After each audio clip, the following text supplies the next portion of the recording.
Good morning, everybody. Welcome to the third day of the offline mode of AICT Atal sponsored faculty development program titled Innovative Micro and Nanotechnologies and Fundamental Principles, organized by Department of Mechanical Engineering, Haldia Institute of Technology. So at the outset, let us welcome all the dignitaries present on the dais. Professor Tarun Kantijana, Dean of Engineering, Haldia Institute of Technology. Professor Vikash Bapari, Dean of Student Welfare, Haldia Institute of Technology. Head of the Department, Mechanical Engineering and Coordinator of this FDP, Professor Gautam Kumar Bose. Dr. Saurabh Mitra, Assistant Professor, Department of Mechanical Engineering, one of our main speakers, and Dr. Aditya Bandyopadhyay, Assistant Professor, Department of Mechanical Engineering, IIT Kharagpur, both of them from IIT Kharagpur. So today we will have them as our eminent speakers. So let's welcome all of them, and also I'd like to welcome all the participants here. So at the beginning, I'd like to request Professor Tarun Kantijana to felicitate Professor Mitra, Dr. Mitra with the flower bouquet.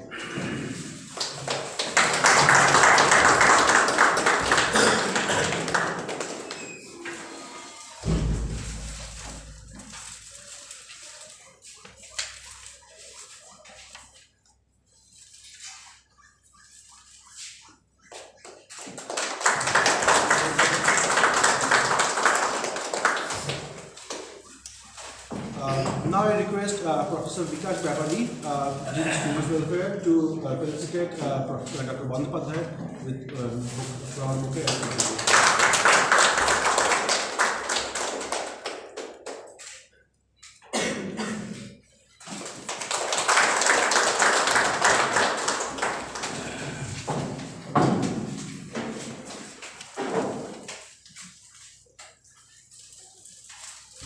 So we are ready to begin the technical session. So our first speaker of today's session is Dr. Saurabh Mitra.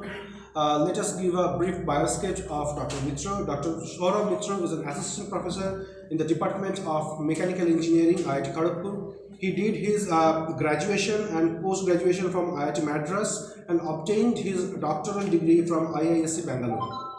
Dr. Mitra's research interest lies in the applied thermodynamics, refrigeration, heat transfer, design of thermal systems. He has been involved in development of several prototypes of fundamental absorption measurements, as well as use of sorption technology for thermal applications like refrigeration, desalination, and atmospheric water harvesting. Furthermore, he is currently working on developing a lab-scale prototype for power generation application using supercritical carbon dioxide and synthetic refrigerants as working fluid. So with this brief introduction, I welcome Dr. Mitra to deliver his speech.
আপনি stream করছেন problem মাঝেরটা so how do I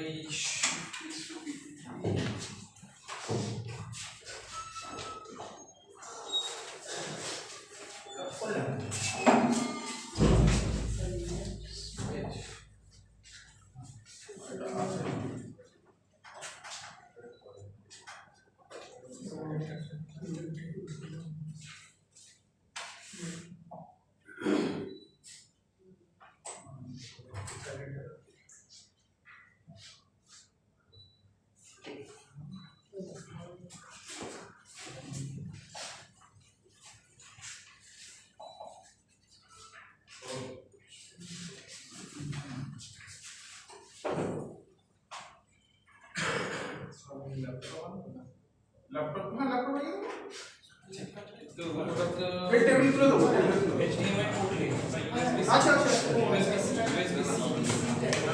C type converter C type C to USB HDMI HDMI C to HDMI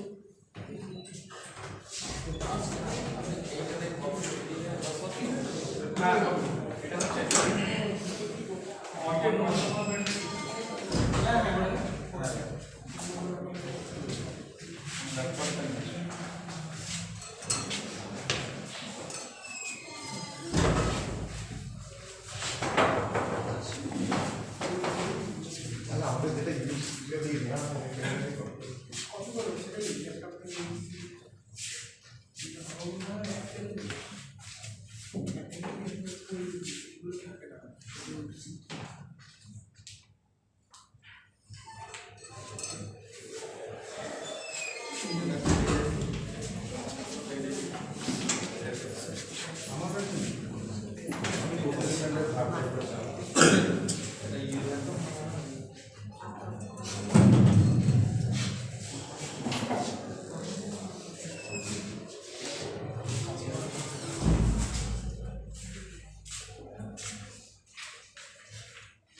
note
It's fine. I'll point it with my finger.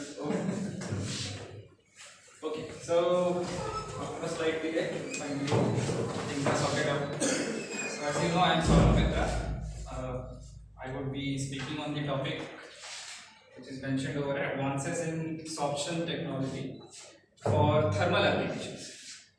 So when I started off my journey in academia, so you can call maybe my undergraduate and postgraduate, I was keenly interested in the thermal engineering aspect of mechanical engineering.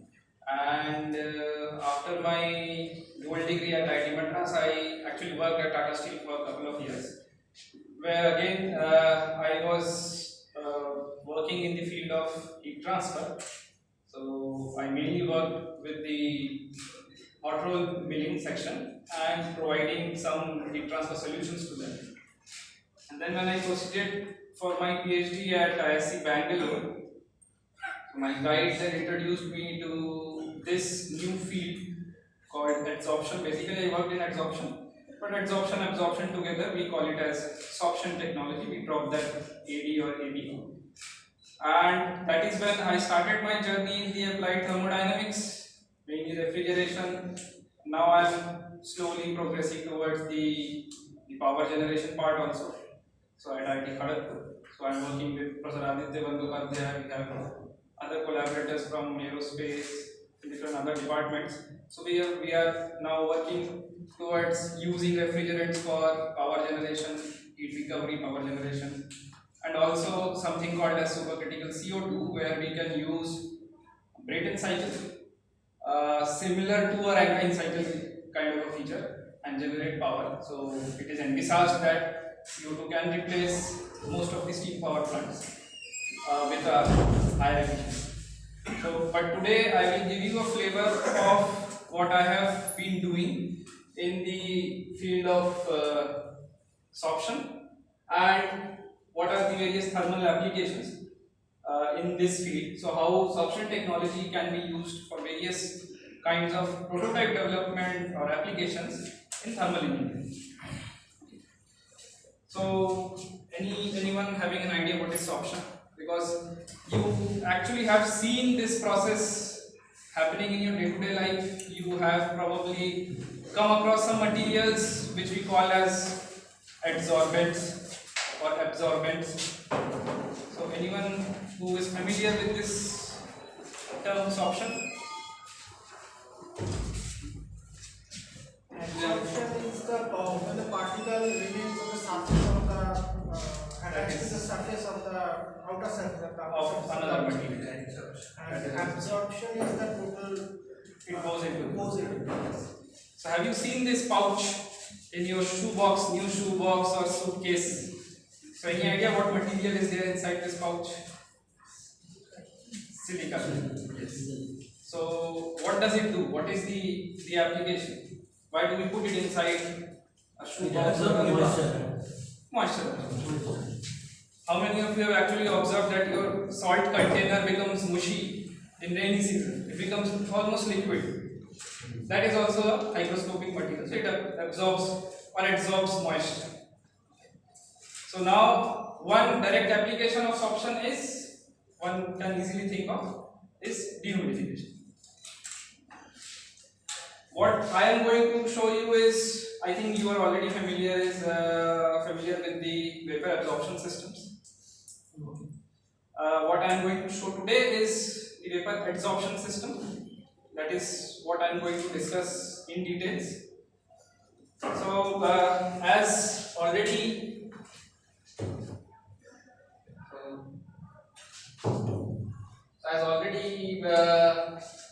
defined, how we shift the next slide. Okay, then I use the pointer for this. Next slide.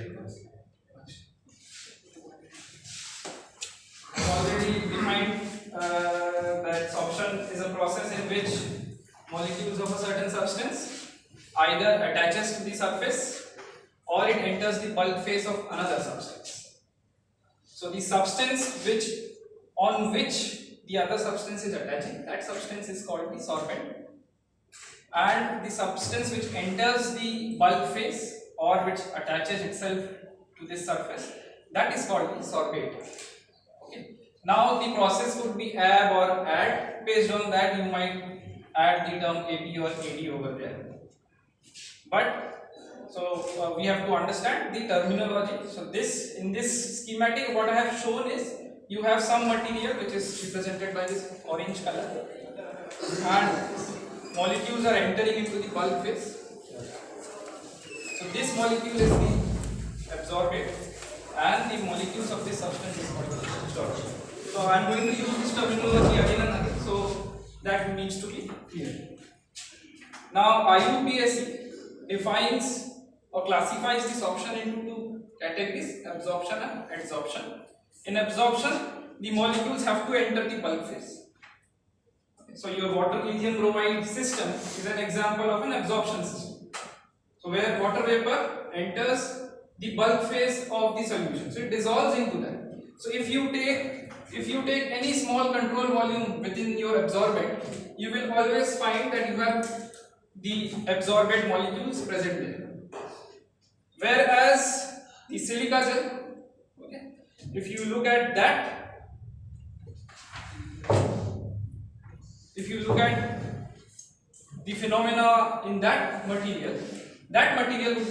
phenomena would be classified as adsorption, where the silica gel itself has many pores inside, even though it is not visible to our naked eye, but the surface of the material has lot of pores, and the vapor, water vapor, actually goes and sits into those pores.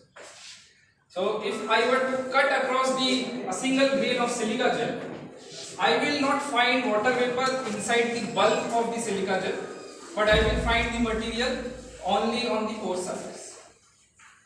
So now from here itself you can realize that if you have to have a material which has a very high affinity to a certain particular molecule, first criteria is this adsorbent should have lot of pores inside.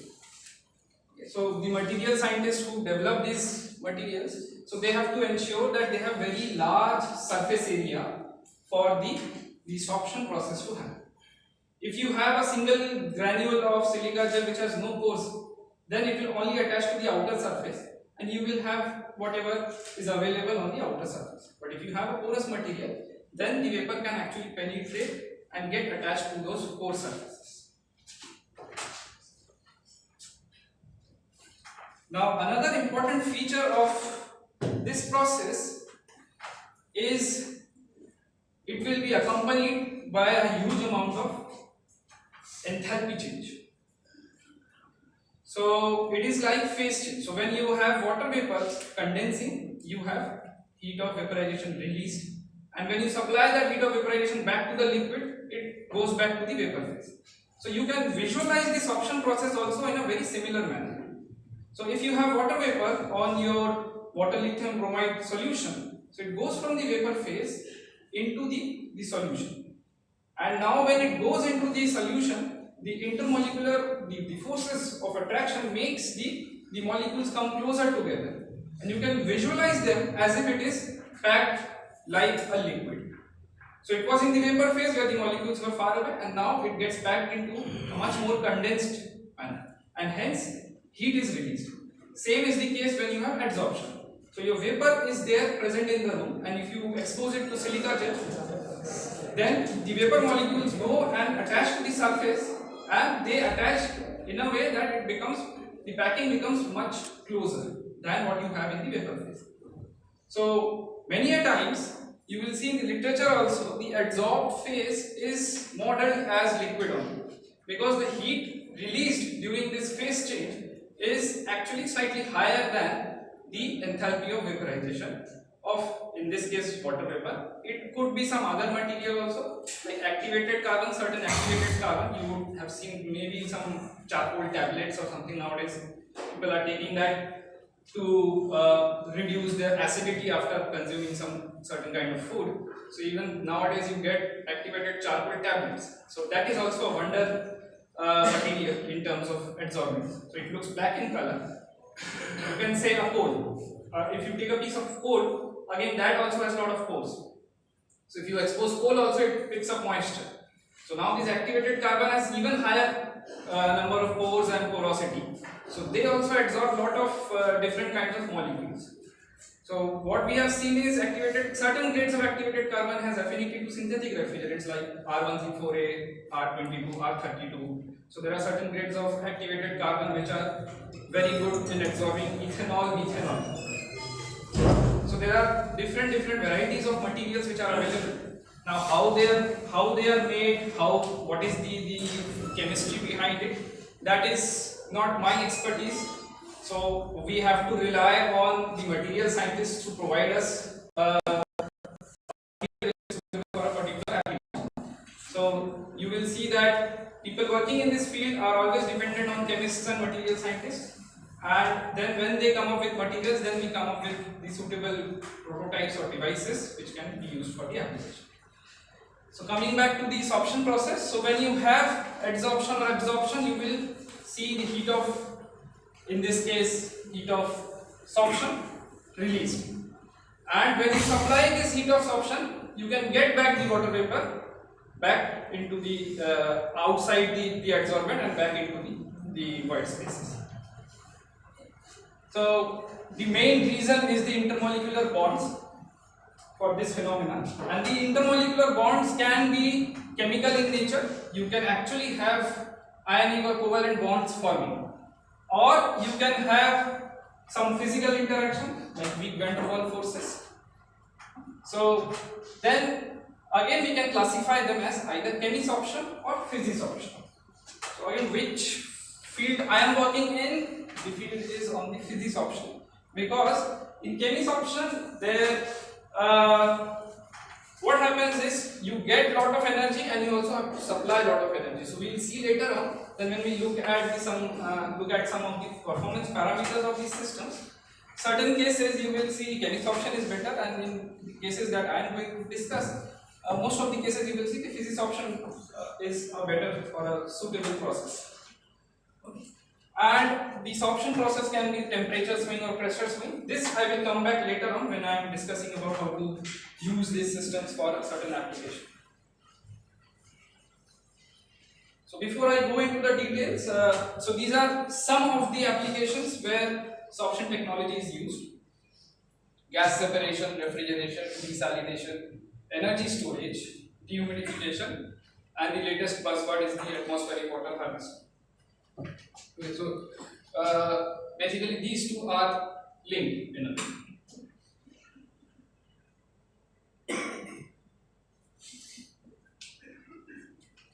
So let's just quickly brush up the basic thermodynamics of this.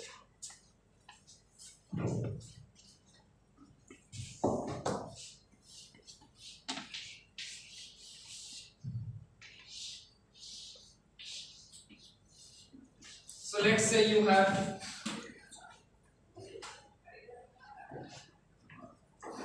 so I'll continue with the example of water only. So let's say you have pure water and absolutely no air in this container.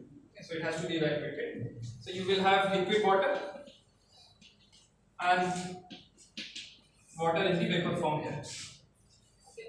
Then it is connected to another container which has your lithium bromide solution. Let's maintain both these containers at the same temperature.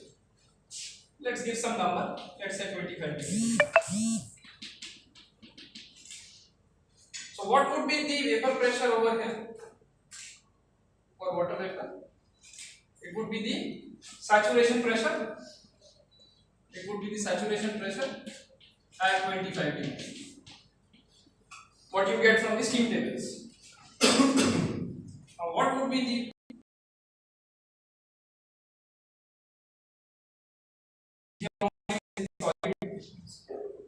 so it will not vaporize. So what you have here is only water vapor. But what would be the vapor pressure? Will it be higher than this, lower than this, or same? How many of you think it is same? Just by a show of hand. How many of you think it is lower,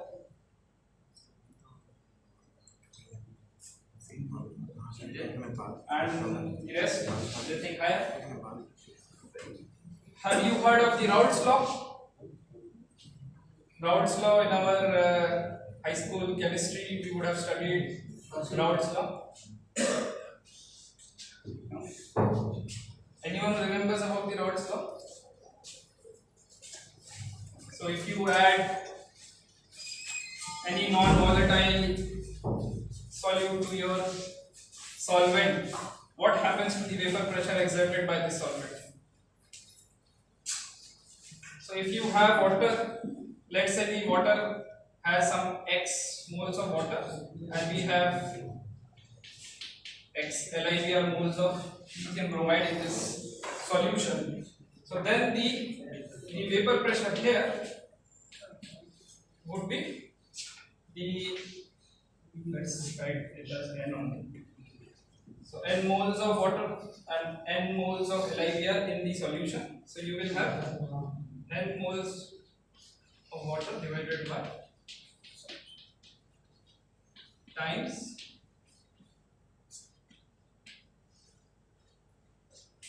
this is based on the Raoult's law, which assumes ideal solution.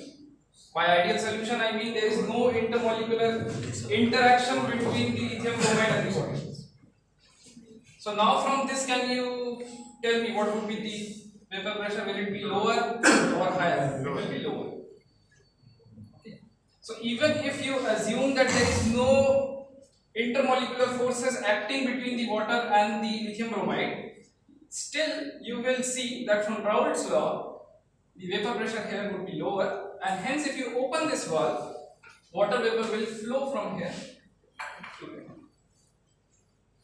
Okay. Now when water vapor flows from here to here, what will happen over here? You will have more evaporation. Okay, so this liquid water will start to evaporate and it will go into the vapor phase. So as long as you have the suction here, you will have evaporation happening. So this forms the basis of the absorption systems. Okay, now what happens is this lithium bromide plus water has a very strong intermolecular force, and what happens is whatever this Raoult's law gave, it is an over prediction. So vapor pressure is even lower than this. So that we call as negative deviation. So if Raoult's law predicts, let's give again some numbers, so 25 degree, I think the pressure is 3 kPa. And let's say you have a mole fraction of the water vapor, and based on that, you have, let's give some number here as 0.8. So you will have 0.8 times 3, that is 2.4 kPa is the expected pressure. But what happens and what is observed experimentally is the vapor pressure is even lower than 2.4 kPa. So that we call as the negative deviation. If you have attractive forces, then you get a negative deviation. If you have repulsive forces, then you get a positive deviation. So now, which type of material should I use for absorption or adsorption? It has to be the ones which have negative deviation. Now, if you do not see any deviation, then it is called an ideal solution. So now this difference in pressure is the principle which we will exploit every time to build our system. Now when water evaporates here, what will happen to the liquid water which is remaining there? Will the temperature of this water remain constant? As water evaporates, assume that I create an insulated jar. No heat transfer from the outside. It will decrease. It will decrease. Evaporative cooling. Because it will take the latent heat of vaporization from the liquid itself. So the temperature over here will reduce, and here you will have temperature rising. Because once the vapor goes into the solution, it will release the heat of absorption. So here you will have exothermic, here you will have endothermic. If you put your hands over here, you will feel cooler. So So if I completely insulate everything here again, so temperature of this will rise, temperature of this will reduce.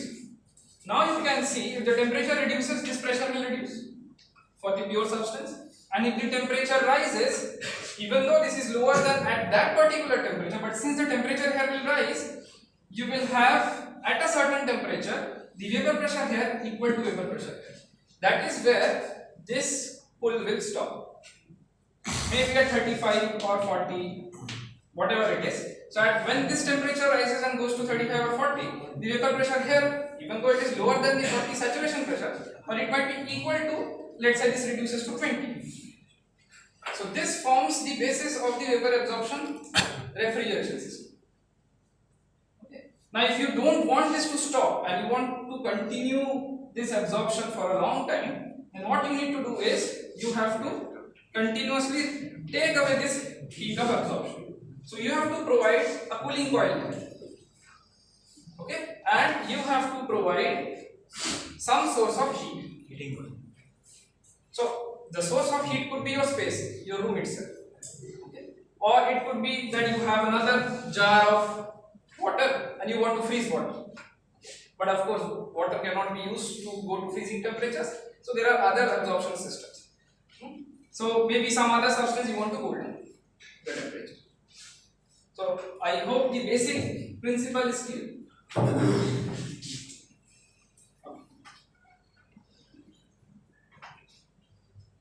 Now you see the foremost requirement for me to predict what the vapor pressure here was to know how much is I get from the Raoult's law and how much would be the deviation, because Raoult's law gives an ideal solution expression, but these solutions are not ideal, and hence I need to know that if the concentration of LiBr or water is this much, what is the partial pressure of water vapor, and so on and so forth. So these things are again obtained experimentally. So this chart you see here, you have the vapor pressure, here you have the solution temperature, and here these lines, the blue line is for pure water. Okay, and as you add lithium bromide, the partial pressure continues to decrease. Partial pressure of water. Okay, even from Raoult's law it will decrease, but if you look at the actual vapor pressure, it is much lower than what is predicted by Raoult's law. Okay, so these things have to be obtained experimentally. So someone is doing the characterization for us, and based on their experimental data, we can draw these plots. Similarly, we have lithium chloride. So I have given these charts so that when I give this PDF to you, you will see that most of the textbooks carry the charts for lithium bromide, but they skip upon lithium chloride, calcium chloride. So these charts I have created based on the correlations available in the literature, and once you take the PDF, you will get all this data. So what you see is in certain materials these lines are closer together, certain materials they are far apart. So they are all material property. So it depends on the affinity of that particular salt to water vapor. So now this plot shows you how much of deviation you get from the Raoult's law. So you see Raoult's law gives you this expression, x mole. So whatever the mole fraction is times the P sat. Now over here what I have drawn is how much of deviation happens. So if your Raoult's law is showing 2, okay, now for water lithium bromide, if you know the mole fraction of the salt, okay, if you know the mole fraction of the salt, so you can just look into this correction factor and check the correction factor is 0.8. So if your Raoult's law is predicting 2.4, you multiply it by 0.8, you will get the partial pressure for water vapor for this particular concentration. So you see, as you increase the concentration, you get more and more negative deviation. So this shows the affinity of this salt for water vapor molecules. Now after certain concentration, the graphs are not there. Any idea why it is not there? So if you continue to increase the mole fraction of the salt, then what happens? At a certain concentration, yes, it gets saturated and the salt crystallizes on the surface of the solution. So you cannot further dissolve the lithium bromide into the water. So So after that, you will not have the proper solution which will absorb water vapor. So we have to avoid working in those regimes. So that is called the crystallization region. Now that is different for different salts. Certain salts can crystallize at lower mole fraction, certain can go up to much larger mole fraction of the solution. One thing to note here is, here it is the mole fraction. In the previous slide, it was the mass fraction here. So this was on the basis of gram per gram. So these charts were drawn for gram per gram, whereas when we are looking at the Raoult's law, it has to be on the mole fraction basis.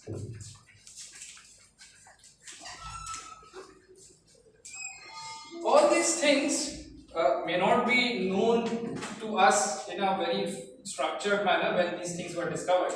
So these were discovered in the 19th century itself, but the notion and the intuition was present. People had worked out and tried out various combination of adsorbent and adsorbate, or absorbent and absorbate. Okay.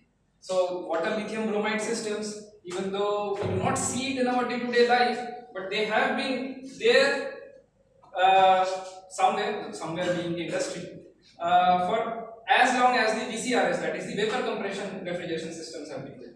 It is just that these systems make sense only when they are made large. We cannot afford as a personal, single person, I will not be able to afford the cost of a lithium bromide system.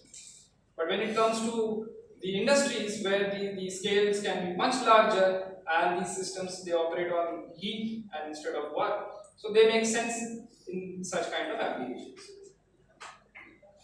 So this slide shows you how now we can envisage a refrigeration cycle using these two chambers. So you have in one case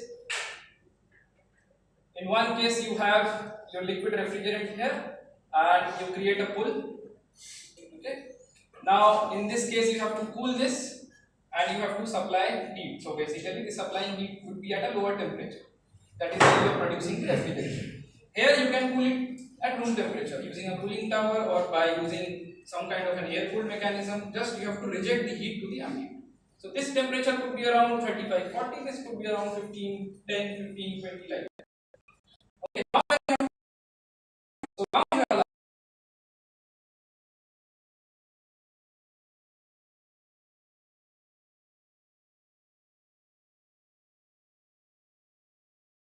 now from where do we get in industry, any idea how do we get this heat 75, 80 degree? Why these systems are much popular in the industry?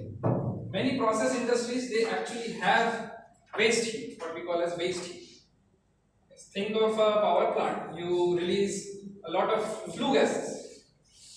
So your flue gases are hot. So if you can recover some heat from there and run this system, then you get some sort of a free cooling. But of course, you'll have to pay money for the initial investment of the chip. So when you have to reverse this process, you supply energy to this segment, that is your adsorber or absorber. Now here it is written as desorber, so because it is now regenerating, so that process is called the desorption. So now when you supply this heat here, it will start to regenerate and come to this side where now it has to condense. So here now you will have to release the heat to the ambient. Here you are supplying the heat to the system.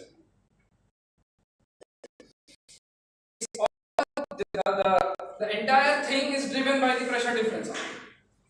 So now you will have to heat it so much that whatever condensing temperature is here, condensing temperature you condense at room condition, let's say 35, during daytime 40 maximum. So if you are condensing at 40, whatever saturation pressure is for water, this side it should be much higher.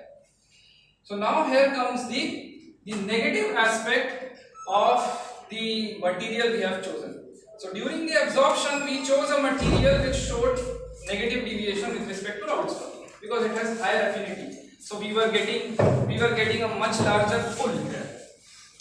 But now when you are desorbing, that becomes an hindrance. Because when you are desorbing, you have to lift the pressure here so much so that it starts to go this side. Okay. So now you are using this material to create a suction here, now you have to raise the temperature so that it goes to the other side. So what was good for the previous case now becomes a bad aspect in the second case. So always there is, so when we are designing any system, you will see that you will not have any ideal material or ideal system or everything which works according to you. So you will have to again optimize. So let's say if you have a very good material which creates a lot of negative deviation, yes. Can this work in a cycle? Yes, so this will work in a cycle. I will show you. So by cycle you mean with these two chambers only in a batch-wise mode or a continuous? Others. So in a continuous. Yeah. So we can connect 4 such things. Yes. Yes. Just an refrigeration cycle. Yes. So let's say you have created a material which has a very large negative deviation. What will happen is when you are trying to regenerate that, you will have to supply temperatures which are probably higher than another material which has a lower affinity. So now you will have to see if you can provide that amount of high grade energy, or if it is available to you at your location, then it is fine. If it is not, then probably you will have to make a compromise. So you compromise on your absorption so that you can regenerate easier. So this will always have to happen in tandem, otherwise this system will stop. So you cannot continue to absorb forever.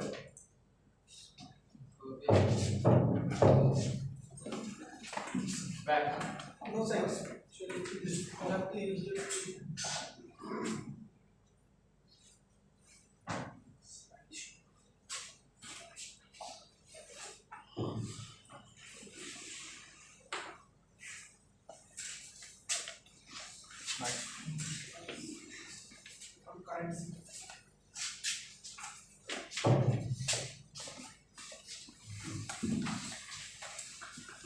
Where is the dust?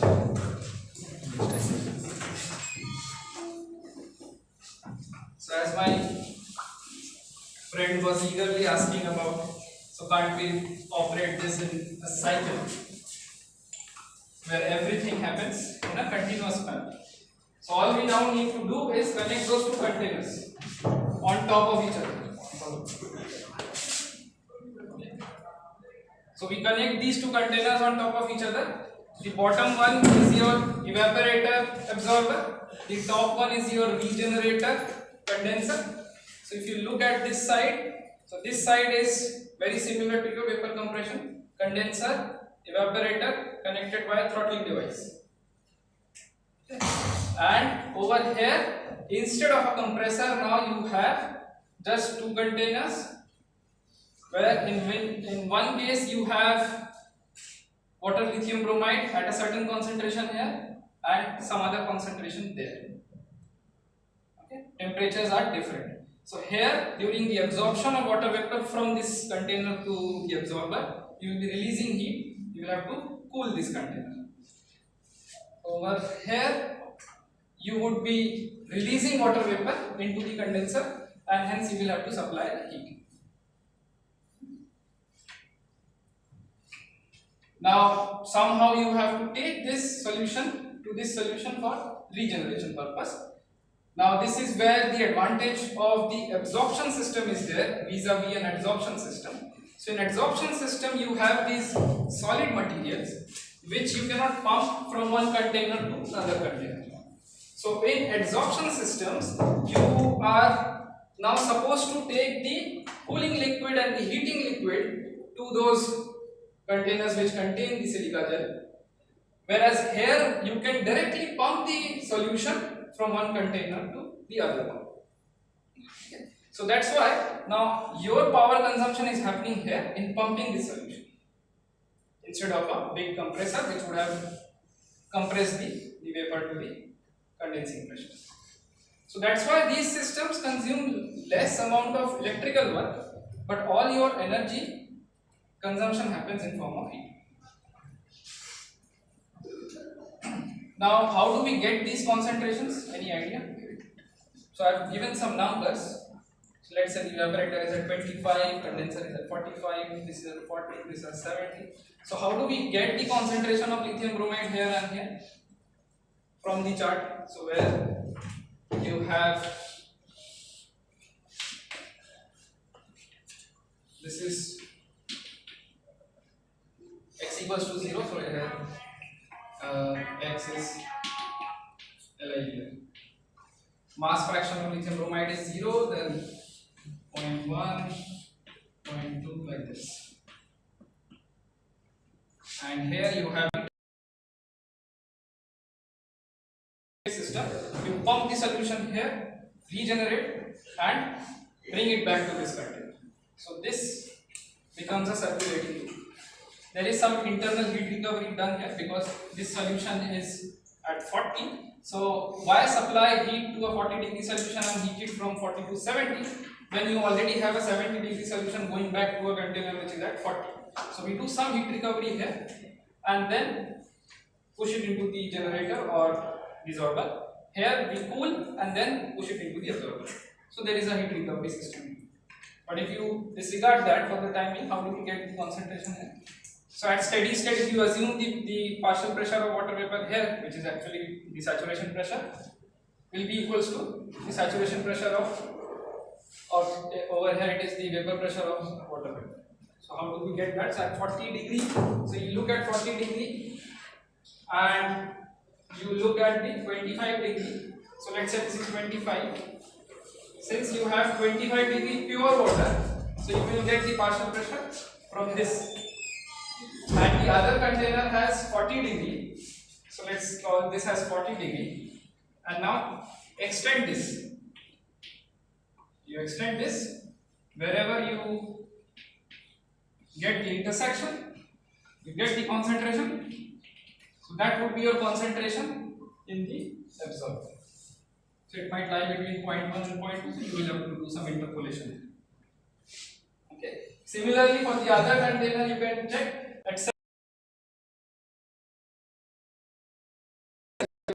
at 45. So let's say this is 45. You check over here. This would be your saturation pressure, and you extend now this.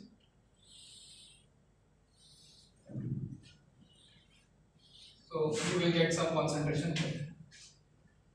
Okay, so you will see the absorber concentration is lower than the concentration which is here in the regenerator.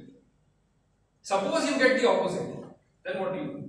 Suppose by chance, based on these operating conditions, you get that the concentration here is lower than the concentration here. Then do you think that system will run?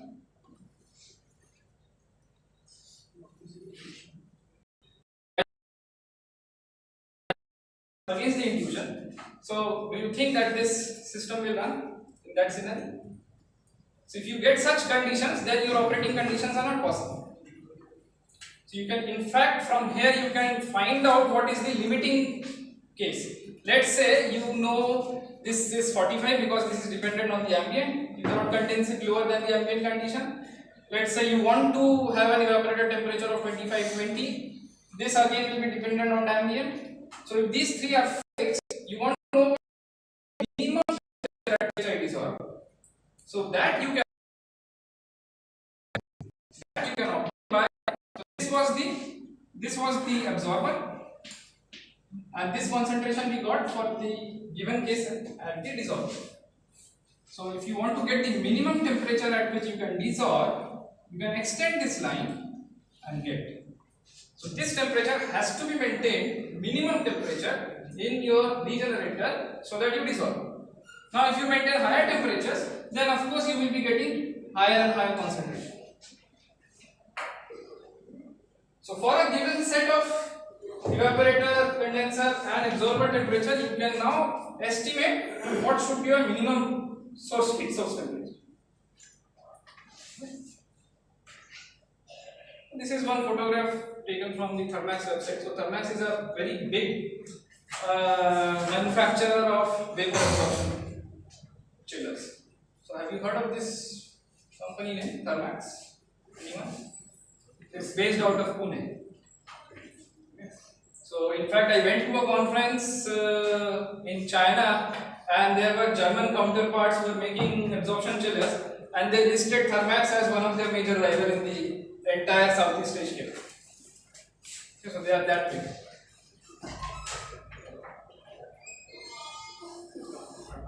back. Okay. So that entire thing is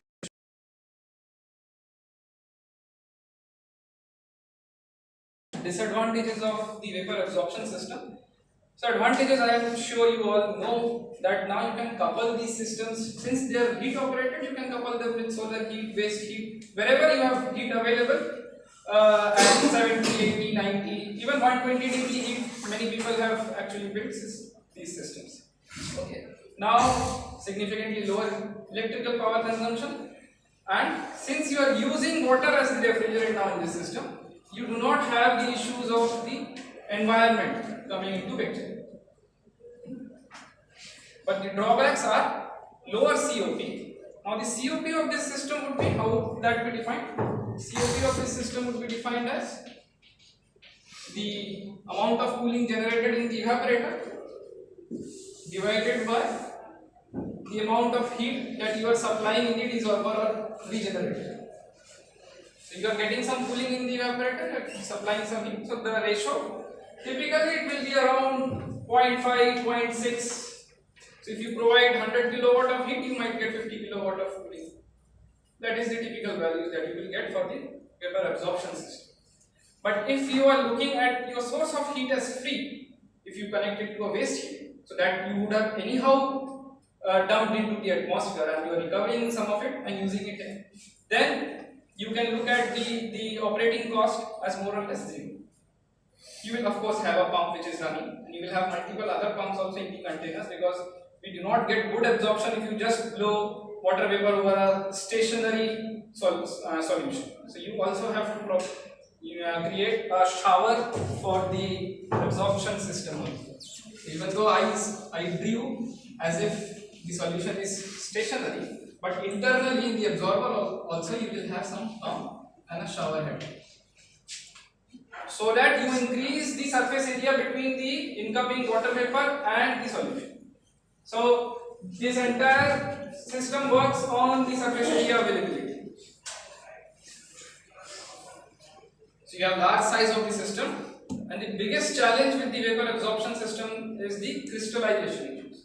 Now crystallization happens at higher concentration. Now think of this vapor absorption system. Then what will happen in the desorber? You have very high coming out. But now when it has stopped, it will come back to the room temperature, and then the salt which was dissolved in that will come.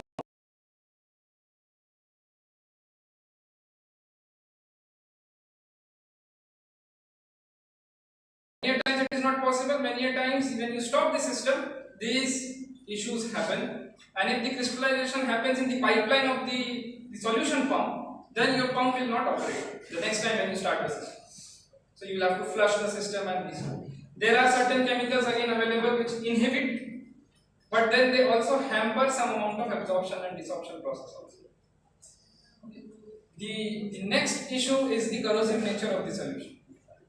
So they are reactive with most of the metals. So your metal pipes and metal impeller for the pump, they are not going to work. So either you have to use some kind of plastic material or PVC coated metals. They actually tend to last much longer than naked metals. So mainly these two are the biggest lacuna where the adsorption system have come and provided an alternative. Your silica gel is not corrosive. You can keep it in any container, it will not react with that material. Whereas your lithium bromide, lithium chloride, all the halide salts which are very good absorbents, they all react with the containers or metal surfaces. So as I was telling, if you look at the absorption process, so let's say you have a container full of those beads. Okay, now if you zoom into one bead of silica gel, you will see that it has a lot of pores. So this is just a sketch. This is the micrograph of the silica gel surface. So you can see a lot of pores are there. So your silica gel, which looks like a smooth bead from the top, is actually having a lot of small pores. Now it is these pores which actually is quite dangerous. So actually this pores are helping you to absorb water vapors. So the first thing that so these need to be characterized. So when you develop a new adsorbent, the first thing that any engineer would ask you to provide is the amount of porosity of that material, what is the pore volume. Okay, so these, unless and until you have these material properties, a person will not be sure that if it is going to be a good adsorbent or a poor adsorbent. So when anyone comes up with a new material, so these so this is just a micrograph, but we cannot quantify the pores by taking multiple micrographs. So there are other bulk methods to quantify or estimate the amount of porosity of any adsorbent. So here you have to understand that there are two void spaces. When you pack any material, any spherical or any arbitrary shaped material in a bed, you will have some void spaces. So that is called as the void space of the bed or the container. And then you have these pores in those individual particles also. Okay. So there are two void spaces. So when you have the absorption happening or adsorption happening, the pressure inside these void spaces, they tend to reduce, and that draws in more and more vapor from the evaporator or whatever container you have attached. So again you have same heat of adsorption which is released. Now since this is a solid material, that too porous, you do not have very good heat transfer properties over here.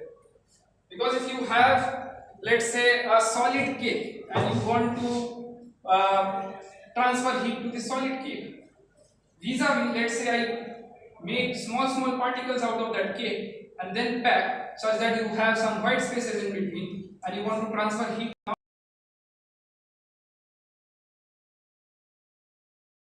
You think the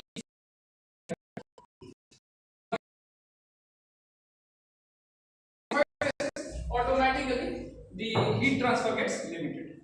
So this is the biggest drawback of the adsorption system, because they are using solid materials and that too they have these white spaces, plus the material itself is also porous. It is also not solid. So whatever the thermal conductivity of that solid material would have been, but that thermal conductivity will not be true for this porous silicon. So along with this porosity characterization, you also have to characterize the thermal conductivity for these materials. So it may have very good affinity to a certain gas, but if I am not able to release this heat of adsorption to the ambient, then it becomes very challenging to actually exploit that entire affinity. Because if the bed temperature rises, then you are not going to get the adsorption. So as I was telling you that we need to do certain microscale characterization. What we as engineers also do is very similar to that lithium bromide chart. We also have to characterize what is the partial pressure, temperature and uptake. I will tell you what is uptake for any particular adsorbent pair. So let's say you have 1 kg of silica gel. Now the question is, this 1 kg of silica gel can adsorb how much water vapor? Okay, so if you want to know the answer to this question, then you have to carry out again experiments at various pressures and temperature. So how much silica gel can absorb what quantity of water vapor, that we define as uptake. So kg of water vapor adsorbed per kg of silica gel. Now if you want to generalize this, so kg of adsorbate per kg of adsorbent. So there are some other examples, like as I told you, activated carbon with synthetic refrigerants, or activated carbon with methanol, ethanol. So your methanol, ethanol will come here, and the kg of activated carbon will come in the denominator. Now what is this pressure? This is the pressure of the water vapor present in the void space. Now if you see the pressures are 0, 2 kPa, 4 kPa, 6 kPa, pretty low pressures. Now what do these correspond to? They correspond to the saturation pressure of the evaporator. So over here also I will have 2 containers again. So when we carry out these experiments, in fact we require 3. I will show you this schematic and the actual photograph. So if you have water vapor at, let's say, 20 degree, liquid water at 20 degree, and you have a container where your adsorbent is present, you have some valve, and you maintain the temperature of this container by keeping it in a bath. Okay, let's maintain the temperature at 30 degree. So you will have a vapor pressure here, whatever corresponds to 20 degree, let's say 2 kPa. Your adsorbent is maintained at 30 degree, so 2 kPa, and then at 30 degree you check what is the uptake. So if you keep 1 gram of silica gel, it will absorb around 0.35 gram of water. So this we have to characterize in our lab. So we have built a system in our lab at IIT Kharagpur where we can do these characterization experiments. So again, based on this only, then we will look into the application, because similar to the lithium bromide solution, if I do not have this chart, I cannot proceed further.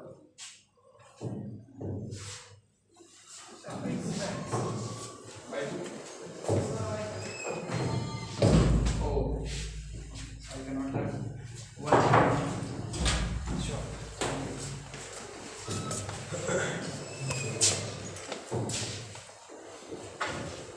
So this is the schematic, and this is the system that we have in our lab. So over here, this is the evaporator. This is where we can place water, ethanol, methanol. This is the adsorber, where we are placing this container with a known mass of adsorbent, but we have to ensure that this already doesn't have some water vapor. So we also have a vacuum oven where we dissolve, and then immediately we have to put it inside and shut this. Okay. Now after putting inside also, what we do is, so this is one bath, this is another bath. So this left hand side bath is maintaining the adsorbent temperature, let's say 30, 40, 50 like that, and the right hand side bath is maintaining the pressure or the temperature in the evaporator. So if you maintain the temperature, automatically this pressure gets fixed because you have pure water. In between we have a dosing tank. So this is an important device, important container, because based on this we are charging the vapor. So what we do is, we first take the 20 degree vapor into the intermediate dosing cell. Okay, so we also have a bar here.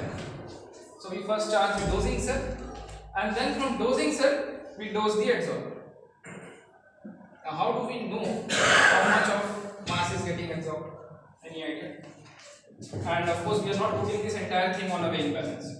It will not be sensitive enough, because we are probably placing 5 gram, 10 gram of sample here, and this entire weight of this container would be of the order of kg. So my mass balance will not be very sensitive to the changes in mass of the sample. What would be the other way or workaround for this?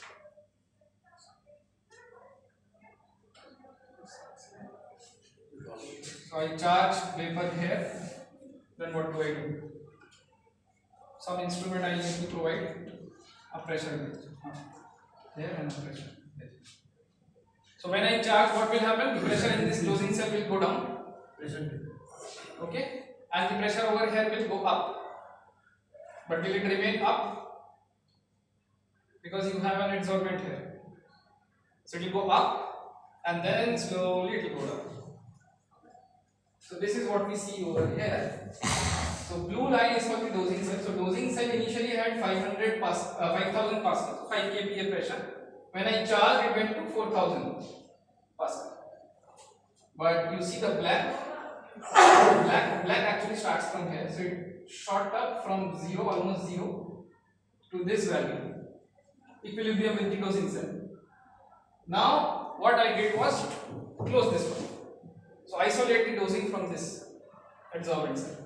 And now what happens is, as the adsorption progresses, the pressure inside reduces. And if I apply ideal gas law, I can know how many moles of gas is present if I know the volume of this entire container. So at each instant I back calculate the number of moles which are present in the vapor phase.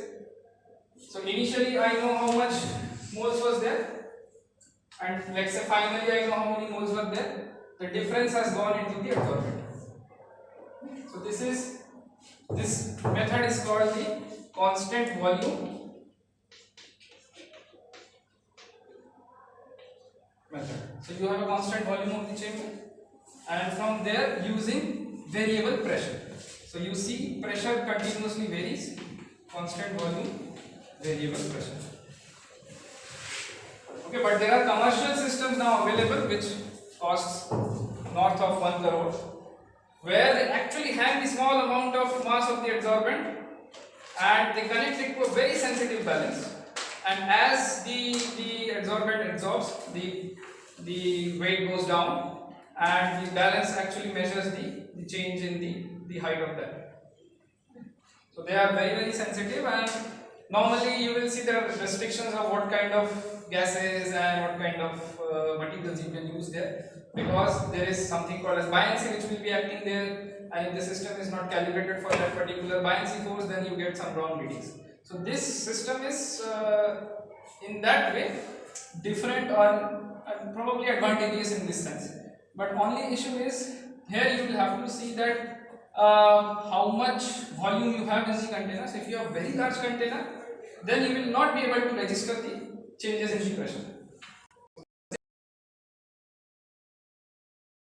So the amount of mass that you want to place and the volume, these two need to be properly chosen.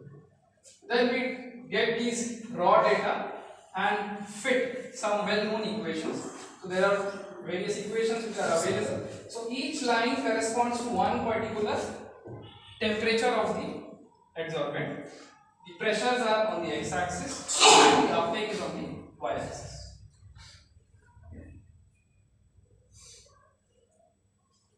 Certain things are missing, I think one bracket is not there. So other than knowing the final amount of mass which is there in the adsorbent, I am also interested in how quickly it adsorbs. So if I just apply my ideal gas between the initial and the final, what I get is how much was there in the gaseous phase initially and finally. The difference will give me, okay, so this is the equilibrium uptake. But you see here continuously the uptake was varying, and this slope is also important. Why? Because when I actually use this in a refrigeration system, it is not just the final and initial value, it is also the slope. How quickly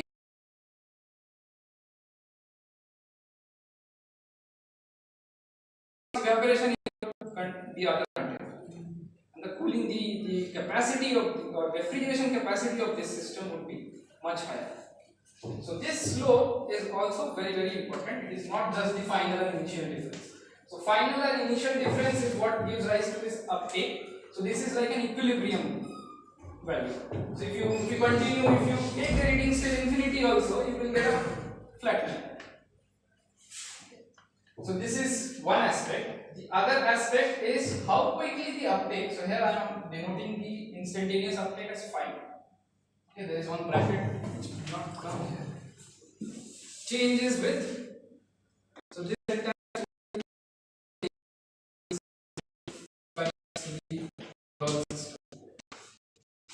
So this is your final value. This is your instantaneous value. Okay.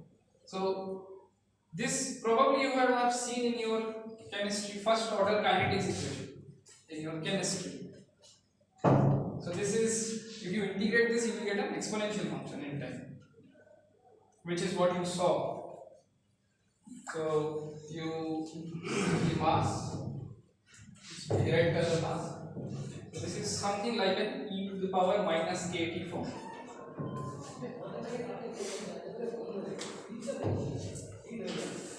So k over here is the reciprocal of time constant. If you have a very large value of k, it means that the time constant, it means that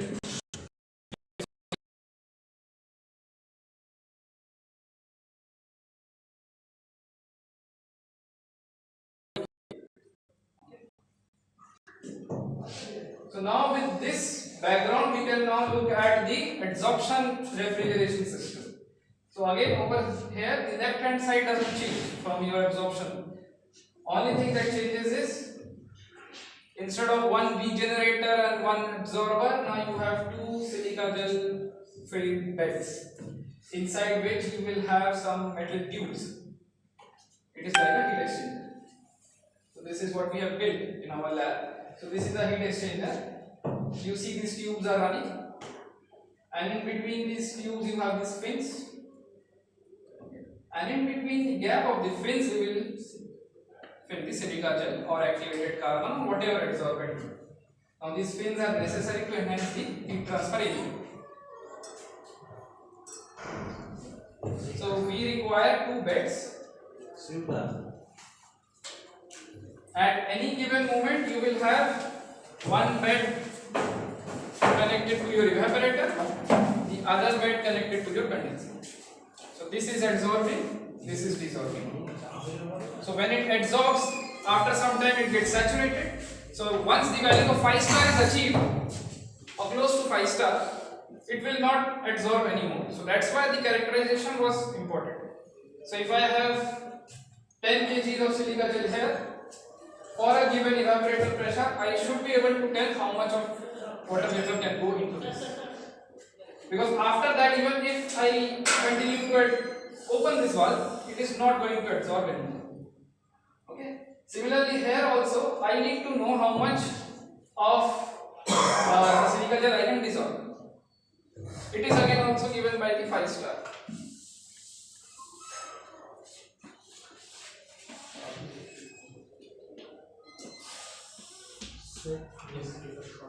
After this.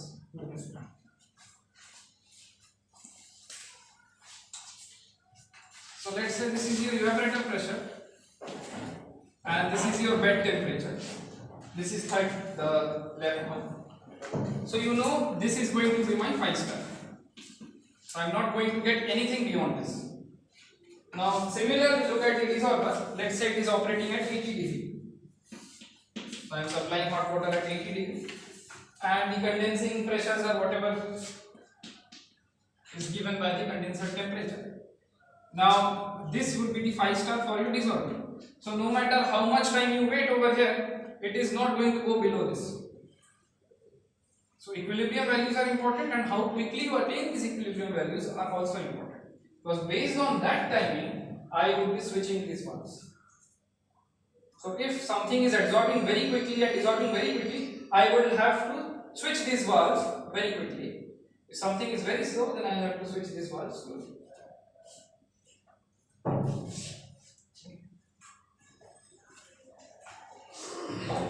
So this difference is like your difference in the concentration of water lithium bromide. If by chance you get the opposite, that system is not going to work. So after desorption, your uptake should be lower than the after adsorption is.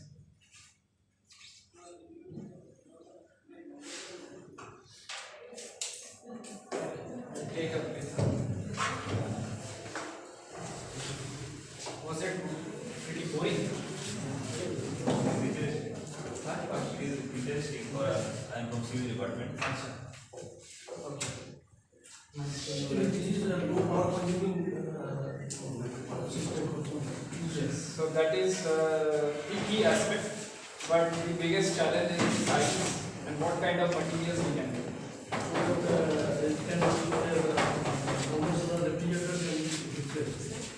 It depends on the application. Let's say you want to have a large supply lot of solar these are all around, get some hot water, and you want to operate a cold storage using this principle.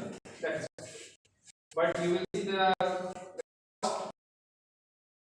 go to large size because heat exchangers are costly, but you do not have any moving parts other than valves and some water pumps. You do not have a compressor, so that way it is also again good, less maintenance and low electricity.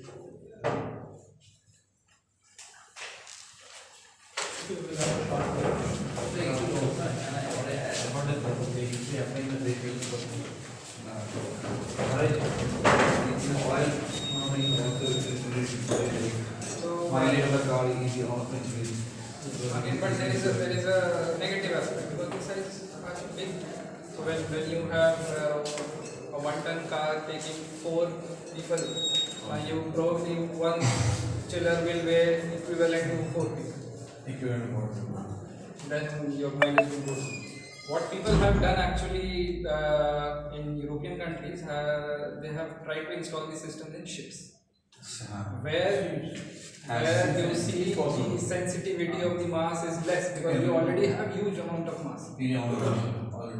And they are trying to recover the heat from the engine exhaust.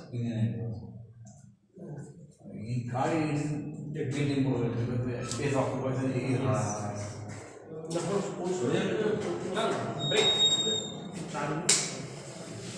For cold storage, then can be done by using solar. So when we are getting to see that the gap is more, so in that case, if we are just making a porous solid type structure. The porosity will, if you increase the porosity, then In the bed while packing. Yeah, packing or making it as a means a porous type of solid structure. This ligation itself is very porous. That is what you are Yes. Just minimizing that gap, then yes, means we extremely. can control the porosity. So I will tell you then instead of having one particle size, you can have a dispersed particle size. Different scale of Smaller, bigger, then you can Yes. fill. Again there is a problem. The vapor will have to penetrate. So when it tries to penetrate,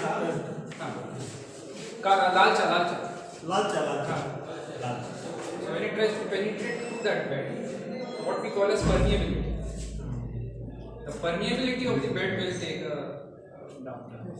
So you will see design of any system, you will not find anything which is ideal.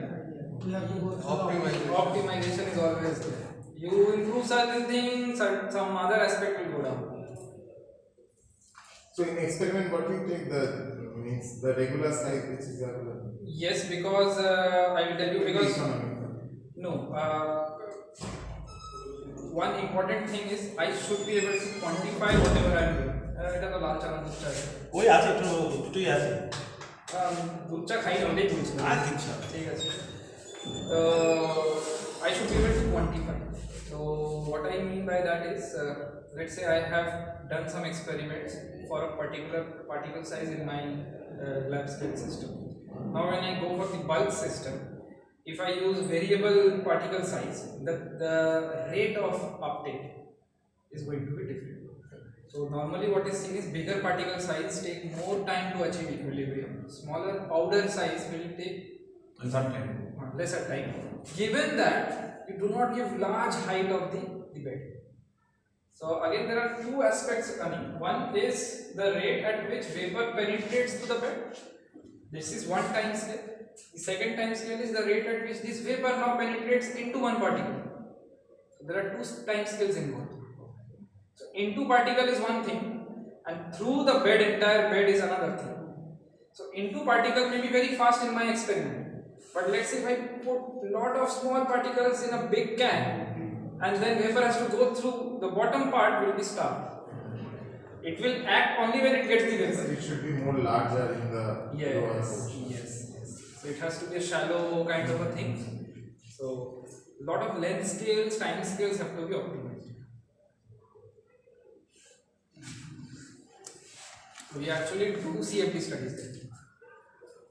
Because it is impossible to do experiments for various sizes of the bed to optimize.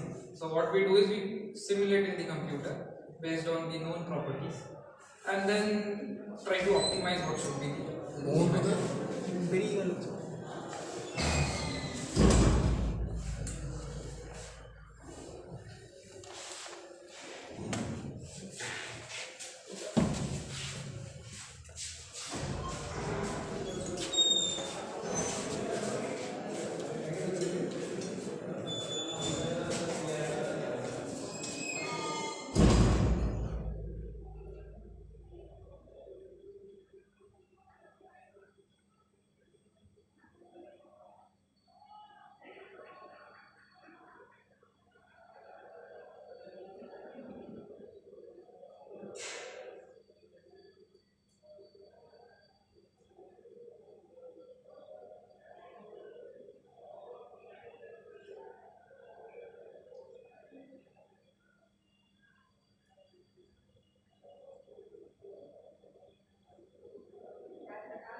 hazardous genesis.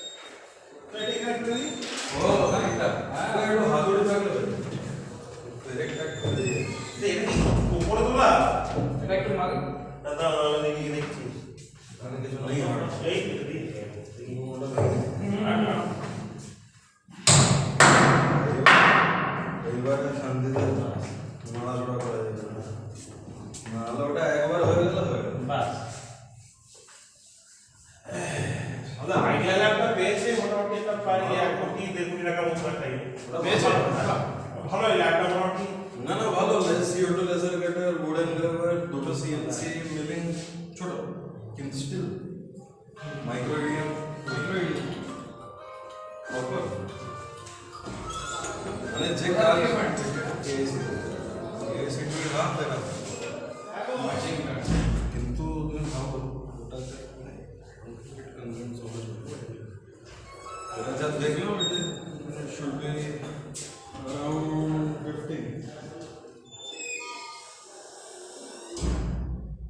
No, that is being resolved.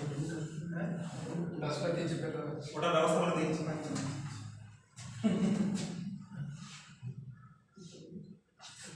But this side is less supported.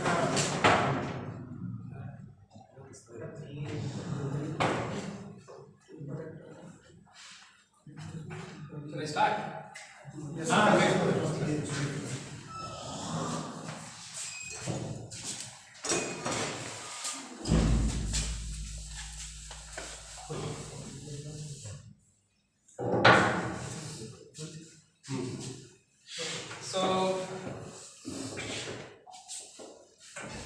So I was telling you about the change in the uptake between the absorption and the desorption. So at any given moment, one bed is connected. So let's say this is connected to the evaporator. This one will be connected to condenser. Okay, now we will see in details how the entire absorption cycle works step by step. But before that, let's discuss two things. One is when you have to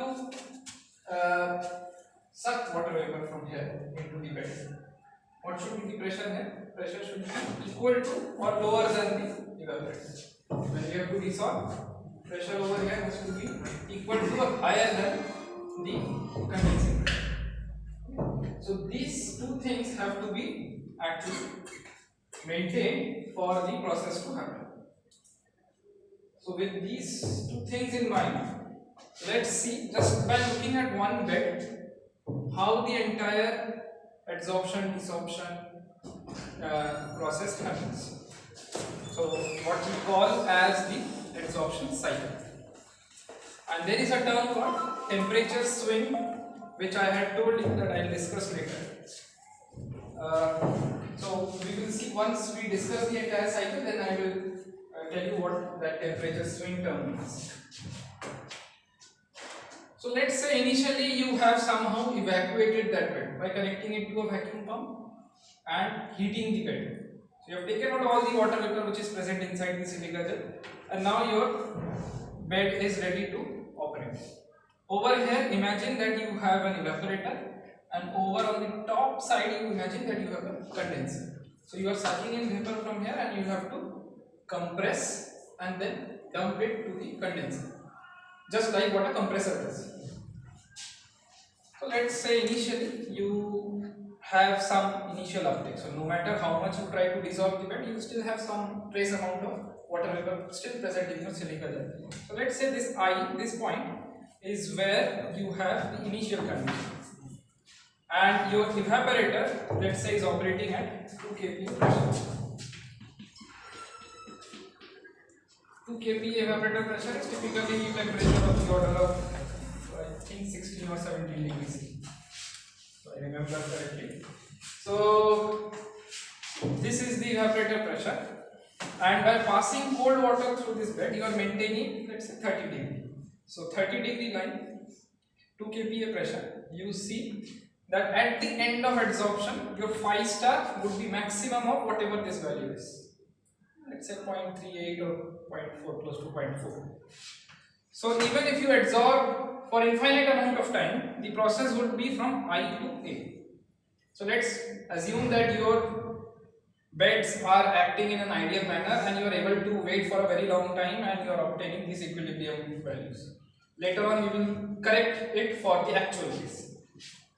Okay, so during the adsorption phase, when you are sucking in vapor, the process would be from initial uptake to this final uptake. Okay, now once your system has stopped adsorbing, what you do is now you switch your water line from cold to hot. So your initial point is now A for the next phase, which we call as preheating the bed. And what you do is now you disconnect this bed from the evaporator, and you do not connect it to the condenser also. So now this is an isolated system. Not in true sense, because you actually have heat transfer. So isolated in the context of vapor. So there is no vapor which can exit this container, but you are heating this. So what will happen? What will happen? So you will have some amount of desorption. So this point B may not look like it is a downward slope, but it is actually slightly lower than B. So you will have desorption from the silica gel, but it has nowhere to go other than the white spaces which is there. It cannot go out because the valves are closed. So what will happen? The pressure will rise. Okay. So it is like an isochoric heating process. So you have a container where you have water, you supply heat, the tank pressure will increase because the vapor is not able to escape. So since vapor is not able to escape, there also the pressure is rising and your uptake is reducing because some amount of water vapor has gone from the adsorbed phase to the vapor phase. Now when you attain your condensing pressure, so let's say condensing pressure is around 5 kPa or somewhere, let's say 5.5 kPa. This corresponds to maybe around 30 degree of condensing temperature. So if your condenser temperature is 30, your pressure is somewhere here. Once your bed attains that pressure, then you still continue to pass hot water, but you turn on this valve. Now imagine that you have a condenser there. Okay, so now this vapor can immediately go into the condenser to condense. Okay, so this is how we control the entire system. Now during this process, this bed is connected to your condenser. The pressure will remain constant given by your condensing pressure, and your uptake will continue to reduce in the bed. Okay. Now based on the temperature of the heat source, you will have some minimum uptake that you can attain, as I have told you. You cannot go below that. If you want to go below that, you will have to increase the hot water temperature. So once that is achieved, now you cannot desorb anymore. What you do is, you now switch from hot to cold water. And again you close the inlet and exit valve. Now what is happening? Whatever vapor is there now in the white space will go back into the silica gel. So you will have some amount of adsorption. And what happens to the pressure in the white space? It reduces. So if you have a container which has liquid and vapor, okay, and you cool that, then what will happen? The vapor pressure will reduce. Normally when you use a perfume, during the summer you see it is giving you good pressure while you are spraying. But when you use in winter, you have to press harder and you will have to probably pump it harder to get the vapor out. It is because the pressure has dropped inside in your perfume bottle. So something similar is now happening here. So pressure reduces. As it reduces, as you get your pressure reduced to your evaporator pressure, now you can connect your vapor valve to your evaporator. Actually, in an actual cycle, we would want to go to slightly below evaporator pressure. And similarly, during desorption, we want it to go to slightly above condensing pressure so that you get a positive flow. You do not want a backflow. Okay, then you connect it to your evaporator, and now your adsorption process continues. The pressure inside the bed will now be governed by the evaporator pressure. It becomes an isobaric process, and the uptake continues to rise.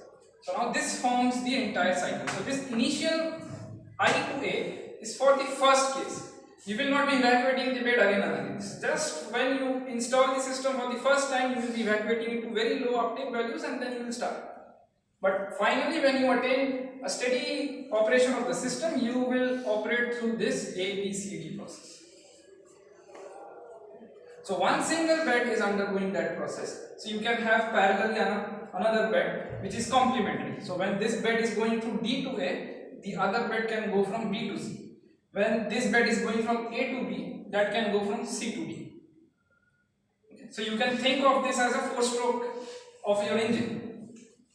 Okay, and you create multiple cylinders so that you get a smooth power output from your engine. If you have a single cylinder, you will get a jerky output. So similarly, if you have a single bed, your evaporator will be connected only from D to A, then it will be disconnected from A to B, B to C, C to D. It will be waiting for the adsorber bed to come back to its initial condition. So you will get cooling in a jerky manner. You will get cooling, then will stop. So if you have multiple beds, you can provide cooling in a much more smooth manner. Sir, process I2A, when will be happen when the system is started? For the first time, because for the first time, how do we install the system is we try to evacuate as much. I'm asking about the first install, then it will be shut down. Then again it will be started. Then I2A again. Need not be, because when your system is shut down, you will not evacuate. So that evacuation is done only for the first time. Okay, so eventually it depends on what state it was when you shut it down. Was it during the desorption state? Was it during this? Normally what we do is we try to always shut it down just before the adsorption phase. So at point D. So that next time when it starts, it doesn't go too, it doesn't deviate too much from the point D. Because point D is already pretty low temperature, around 35, 38, 40 like that. So even if it goes below that, so you will probably start somewhere here. Okay. Normally these systems do not require very abrupt shutdown. It may happen because of power failure from the valves. That is the only you can say thing that can go wrong in this entire system. Otherwise, this is just a heat exchanger. What should be the range of that temperature swing? Temperature swing. So, see, the upper side is limited by your heat source. So, if you use a flat plate solar collector, you will not be able to get more than 65, 70. With the heat pipe and all those connected, maybe 80, 85 you can push. If you do concentrated solar heating, then you can probably push even beyond 100. The lower side is limited by your ambient, because when you are cooling the bed, you are cooling it with, let's say, some cold water, and that cold water becomes warmer and it has to reject heat to the ambient, either through a cooling tower or through a radiator kind of a setup.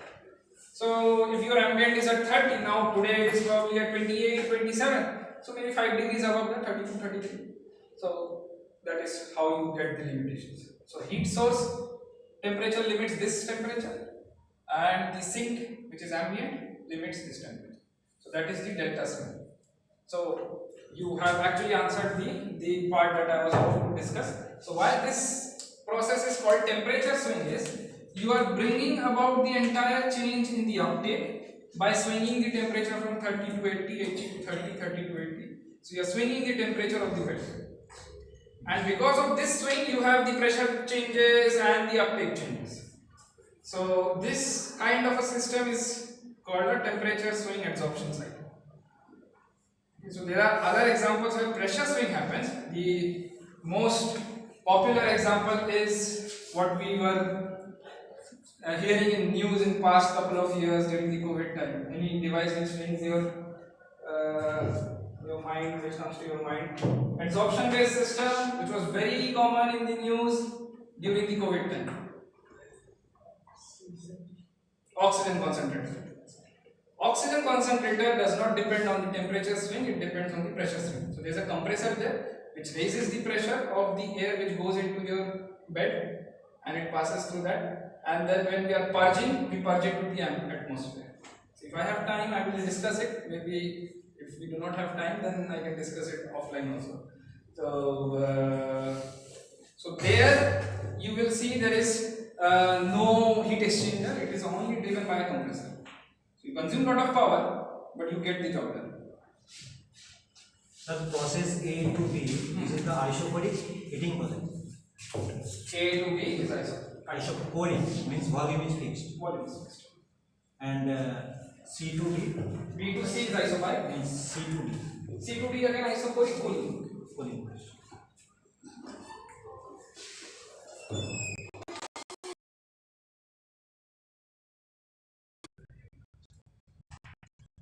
What we have discussed now is the ideal cycle, where I was assuming that I can attain equilibrium here, equilibrium here, equilibrium here, but it will take very long time for me to equilibrium.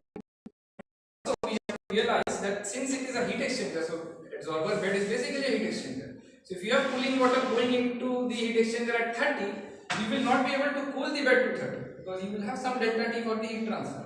So maybe the bed will cool to 35, 34 like that. So you will always have some delta T between your cooling water and the bed temperature. Similarly, if you are supplying hot water at 80, your bed will not attain 80. It will take infinitely long time for it to attain 80. Maybe at 70, 75, you will start to seeing it plateauing down. It doesn't respond as fast as it was responding initially. So you will always have some delta T and you will never attain the equilibrium uptakes. So your actual throughput now reduces to this. Now why I am always insisting on this height is if you have, let's say, 1 kg of adsorbent, 1 kg of silica gel, and if I want to quantify how much of water vapor it can absorb during adsorption phase this much, it can dissolve during the desorption phase this much. So the net is the difference between these two. So if you cannot dissolve in the regeneration phase, you will not be able to adsorb in the next cycle. So that's why this delta is always important to predict. So if this delta goes to 0, then your system is not going to work. And hence it cannot also reverse. It cannot go to negative values. So your desorption values cannot be higher than the adsorption values. So the limiting case is this line. So at the end of adsorption, if you want to know what is the limiting temperature or minimum temperature of desorption, so this is going to be my minimum temperature during desorption. If I provide higher temperatures, definitely I will go here, I will go here. So I will be able to attain a higher net uptake. So if I go to higher temperatures, this line isotherm goes to lower and lower values. So I will be able to desorb more and hence the net uptake goes higher. So that also helps you to size the system. So if you want to absorb 1 kg of water vapor, you can size, let's say, 10 kg of silica gel is needed. So based on that, your volume of the system gets fixed. If you go to smaller uptakes, you will require larger systems, 20 kg, 30 kg, 40 kg, if you go to very small uptakes.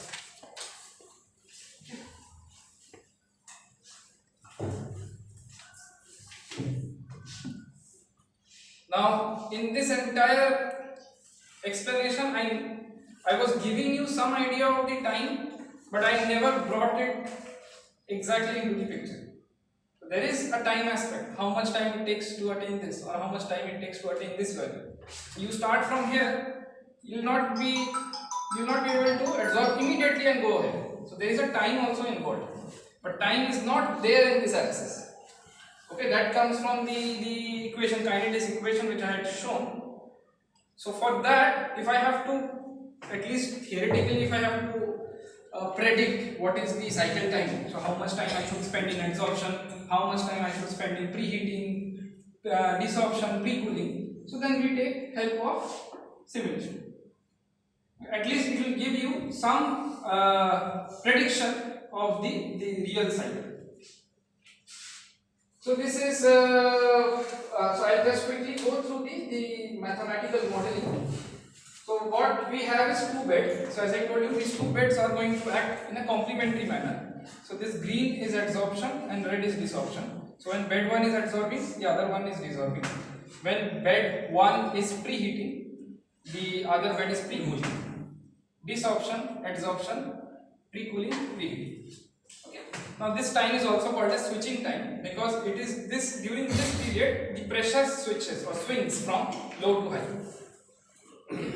So if you look into research articles, they call it a switching period or pressure swing period. So people will give different names, so they all mean the same. And there are some issues with the special characters. Anyway, so the first or the simpler model for this entire cycle is to have a lump model. Lump model, by lump model I mean, let's say you have a heat exchanger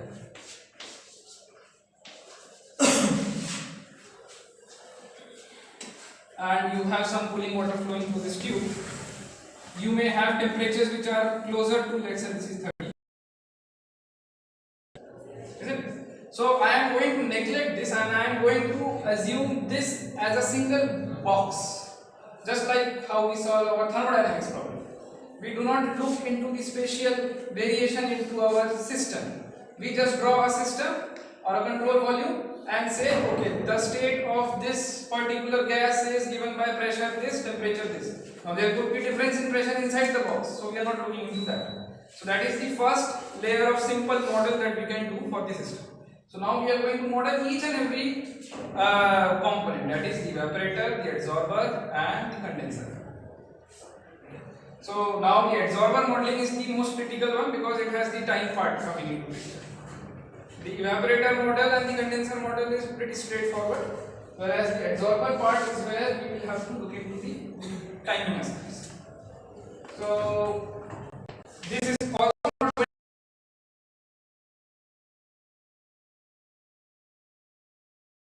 for an open system. So this is an open system.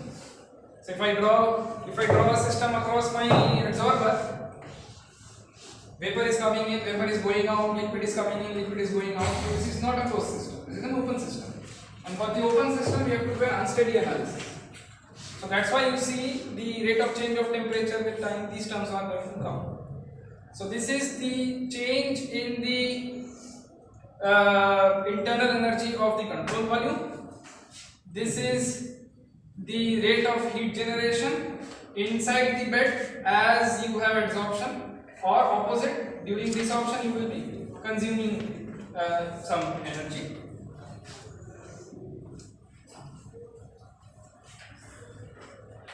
And this part is actually m dot Cp. M dot Cp.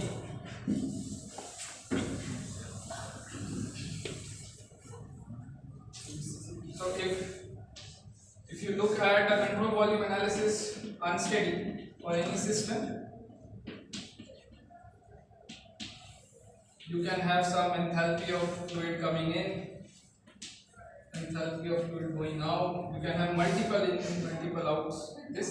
So how we used to write the first law for this is m dot in h in minus m dot out h out. So this is how we normally write, plus any q dot minus w dot.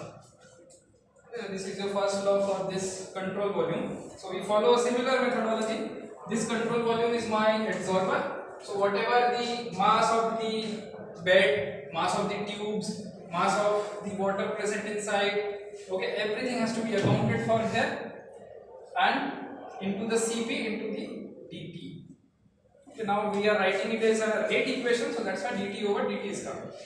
On the right hand side you have cold water or hot water entering and exiting, so that is that enthalpy difference. So h in minus h out times the mass flow rate. Okay, and then you have some internal heat generation inside the system. So this part is that aspect.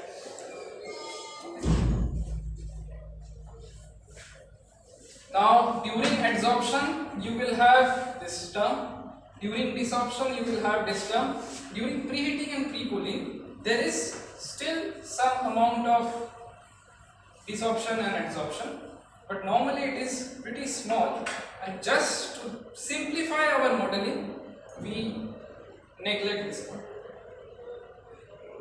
You can do a much more accurate modeling, but you will see ultimately during the preheating and pre-cooling the amount of change in uptake is very small, and we can actually solve this equation even disregarding this. So this is an assumption taken to simplify the model based on the experience. Even if you solve it accurately, you will see this is very small. Similarly, we write the first law for evaporator, condenser. Some of these MCPs are garbage. Okay. Now, during the preheating and pre-cooling, so when we are preheating or pre-cooling,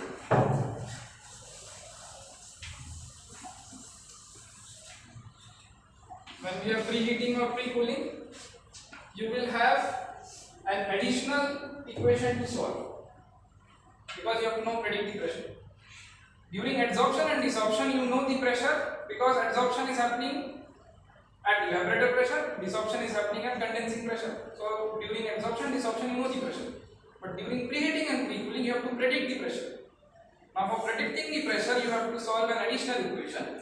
Okay, and that is the mass inside is constant. The mass is not going out or coming into the system. All that is changing is some amount of mass which was there in the adsorbed phase has come and occupied the void volume.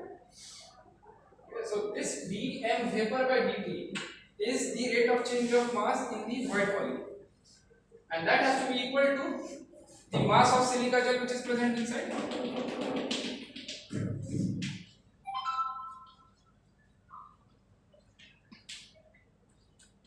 Mass of silica gel times d phi by dt. Now you might ask me that you neglected this in the energy equation, but now you have to account for that. So you can actually, while modeling also, you can see that when you account for this, a very small amount of desorption gives rise to very large change in pressure. Why does this happen? Because the density of the adsorbed phase is like liquid. So liquid water density is 1000 kg per meter. The vapor is at very low pressure.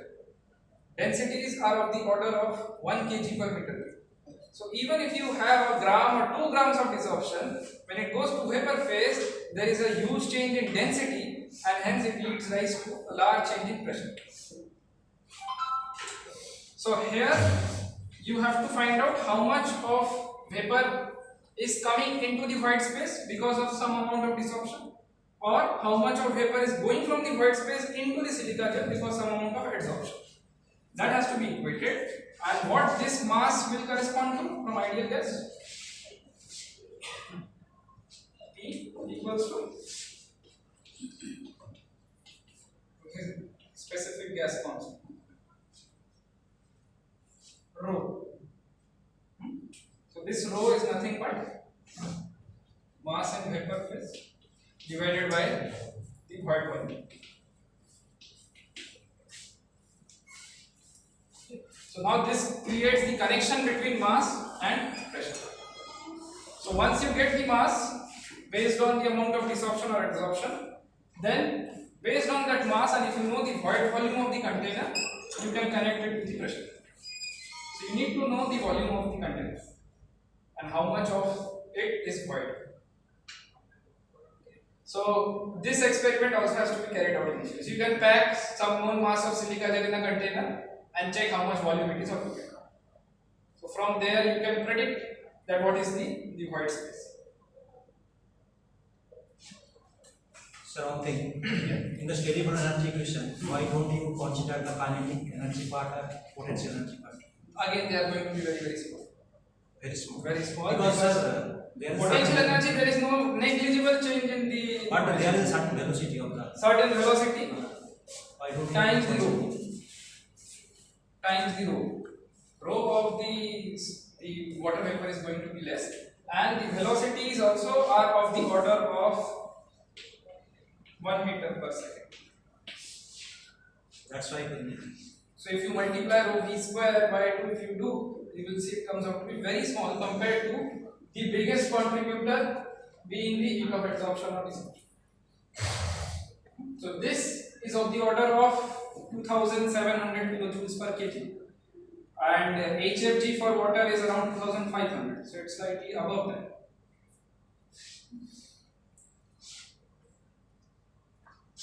And d phi by dt is governed by the kinetics equation. So this k has to be determined from the experiments. So this we have already determined. This can be solved. You use this value over here to get the dm by dt. From dm by dt, you get the dp by dt. So now this completes the entire set of equations.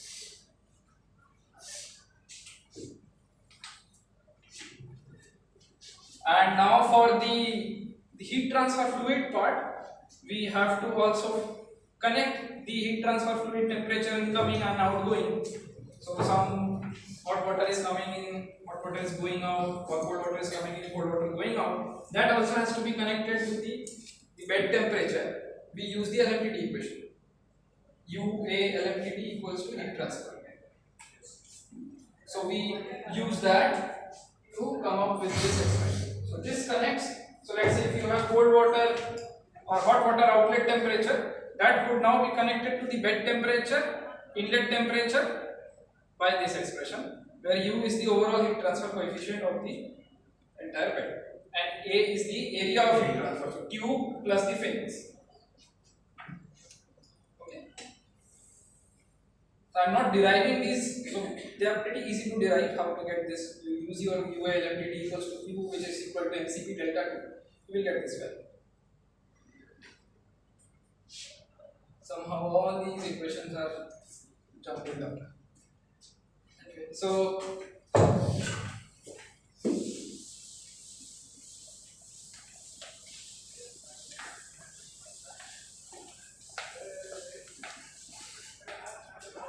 now from this modeling you will get the pressure versus time during the switching period. So you will get something like this. So let's say your condensing pressure is somewhere here. You see this. This is your time during the preheating phase. So when you program your valves, you can predict the.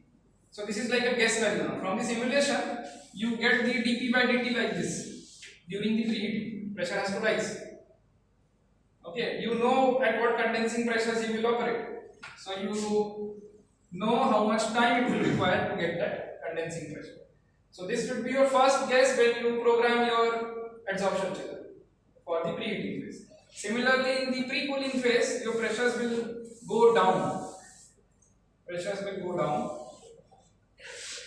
during the pre-cooling phase. Unfortunately, I do not have those curves here.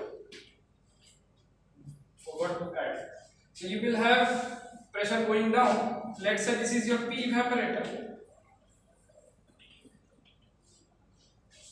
You know that this is your time for free cooling.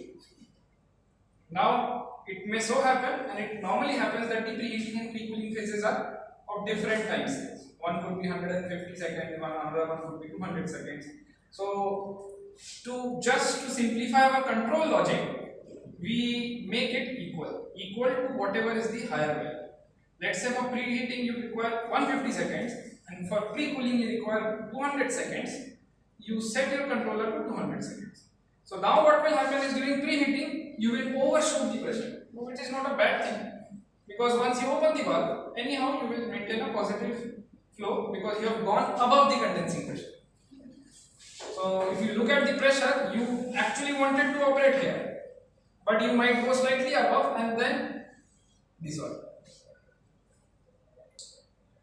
So if I were to plot the pressure time curve for this system, so during adsorption the pressure is constant at P evaporator. During the preheating, the pressure rises. It will not be linear. This is your P condensing pressure. This is your P evaporator. Okay.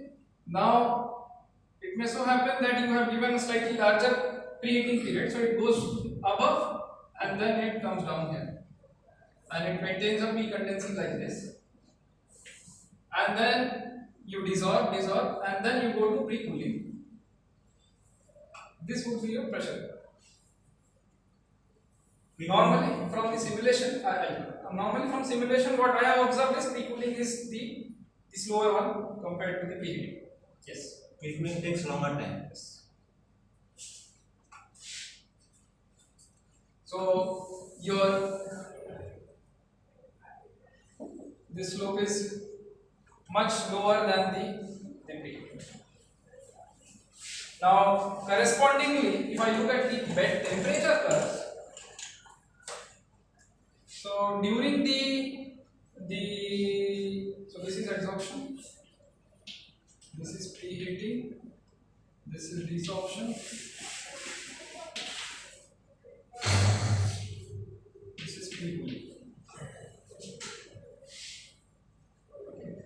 during the adsorption phase, the temperature actually will drop. During preheating, it will shoot up. Okay, and during desorption, it remains, it might rise slowly and more or less constant. And then again, pre-cooling, it drops and it continues to grow. So, correspondingly, temperature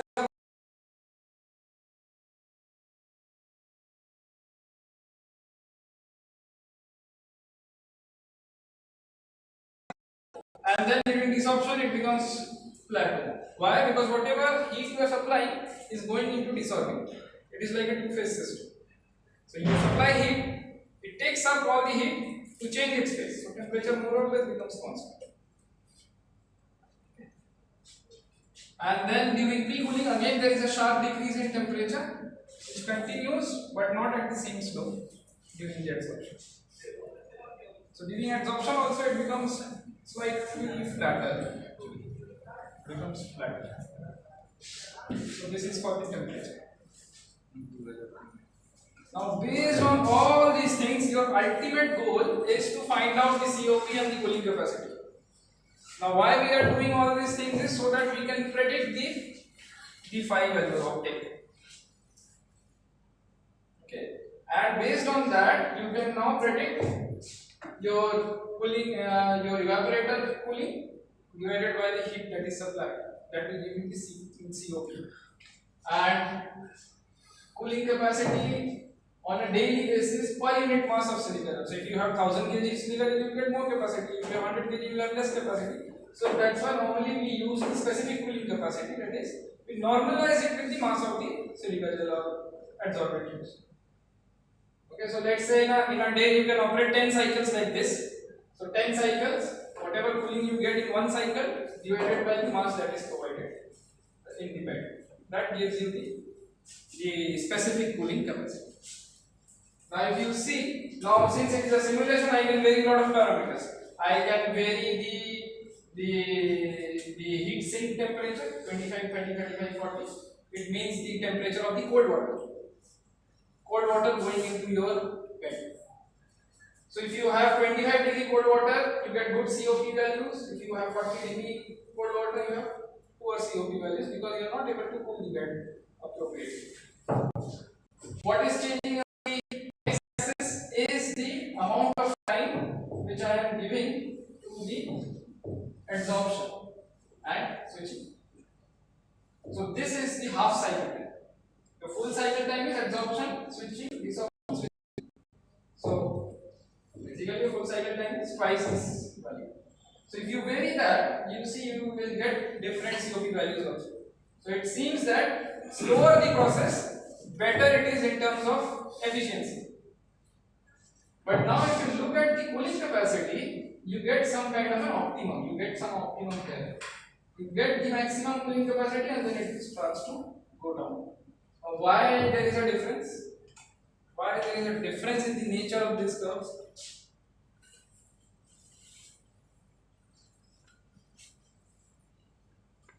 This one is easier to understand because if you go for very short cycle time, your rate of uptake is very fast initially and then it plateaus up if you go back to the kinetics experiment data that I have shown.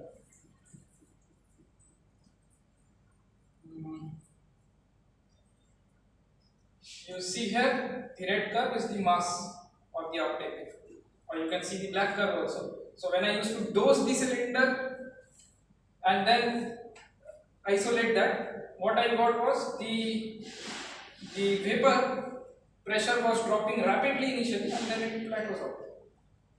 So your suction is created very quickly in the initial phase and then later on the adsorption is plateauing out. So if you go to very slow cycle times, what you will get is you will not get significant amount of cooling because you are probably operating here, diminishing returns. So what you get in the initial 400 seconds is not what you get in the next 400 seconds.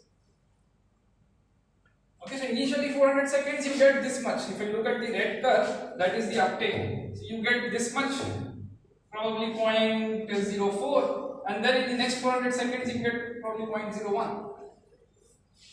So shorter the cycle time, better it is in terms of cooling capacity. That is what the notion should be. And at longer cycle times, you should get diminishing returns. But then why there is a dip at very short cycle times? At very short cycle times, since it is a heat exchanger, it is getting continuously heated and cooled. So immediately when you shift your temperature from 30 to 80, if you go for very short cycle times, you probably are only heating the silica gel and the metal tubes, and you are not spending enough time in dissolving the vapor. By the time it starts to dissolve, you have shifted to cold water. Okay, and then again by the time it starts to absorb, you have shifted to hot water. So you are not giving enough time for the adsorption to initiate, because every time the tubes have to get heated up, the bed has to get heated up, again the bed has to cool down, the tubes have to cool down. So at very short cycle times, you will get poor throughput because you are only heating and cooling the heat exchanger, you are not actually doing the desorption or adsorption.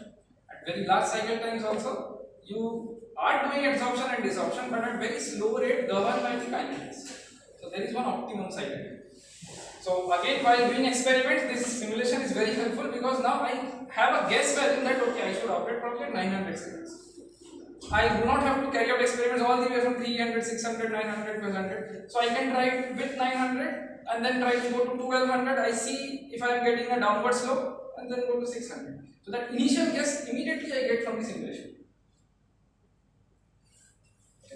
Now for COP, you see that there is no optimum. So at short cycle times, you are spending all your energy in heating and cooling the bed and not for desorption and adsorption. At very large cycle times, you are actually spending all your energy into the desorption. So always slower the better in terms of COP, because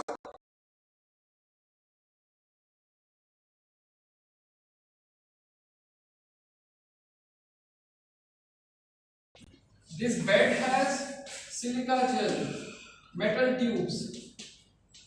Okay, and on the right hand side you have the d phi over dt. What you ideally want is, if I spend 1 joule of energy, all the 1 joule should be spent in dissolving. Nothing should be spent in heating the bed and tube and all those things. That only happens when your bed is already at a temperature very close to the hot water. If your bed is at 40, you are supplying hot water at 80, initially that 40-degree difference is all spent in heating the bed from 40 to 80. So what component goes into desorption and what is actually just going into as a parasitic loss? We call it as parasitic loss. So those silica gel and tubes are parasites. Ideally we do not want, but we have to live with them.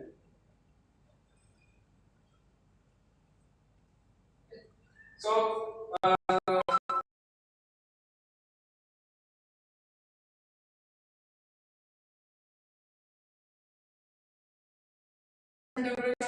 absorber is at a constant temperature. Here you are taking that same solution, heating and then cooling. So every time if you would have done the same thing with your regular absorption, your energy would have been spent into heating the solution, cooling the solution, heating the solution, cooling the solution.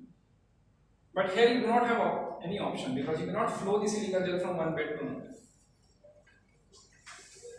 Okay, so this is the major drawback. The parasitic heating and cooling of the entire heat exchanger is the biggest issue over here. Unless someone comes up again with a wonder material which absorbs or adsorbs materials very rapidly, as well as very high thermal conductivity, so that I do not have to put fins. I have to put fins because the thermal conductivity of silica gel is of the order of 0.2, 0.1. Activated carbon is even less than 0.1 watt per meter Kelvin. Okay. Water has a thermal conductivity of 0.6. Air is around 0.02. So you see it is somewhere between water and air. So ideally it is like an insulator. Silica gel bead is like an insulator. So I have to transfer heat to an insulator. That's why I have to put so many fins in it. So from a heat transfer point of view, this is the challenge. Any questions?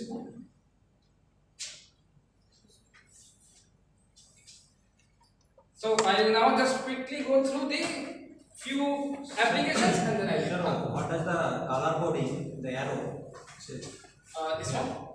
This one. Which arrow can you tell me? Black color. So one is Black color, blue color. no, one is blue, one is red. Both the valve. So both the valve. Huh? So this is like a three-way valve.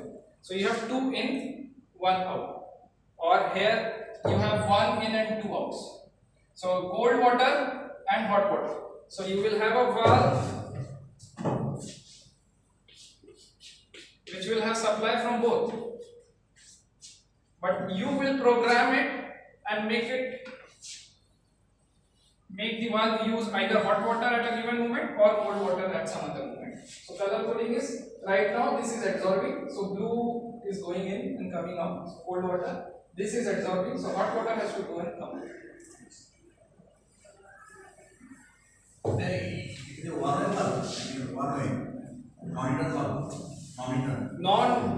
I have never used because I didn't see the requirement for a non-return valve, because you will have a pump to flow this water.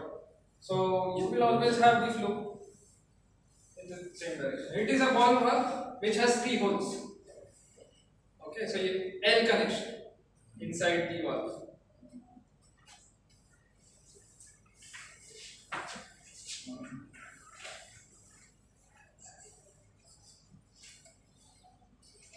Maybe I didn't answer your query. So why do you envisage that I require a non-return here in the water side, or you are talking about the vapor side?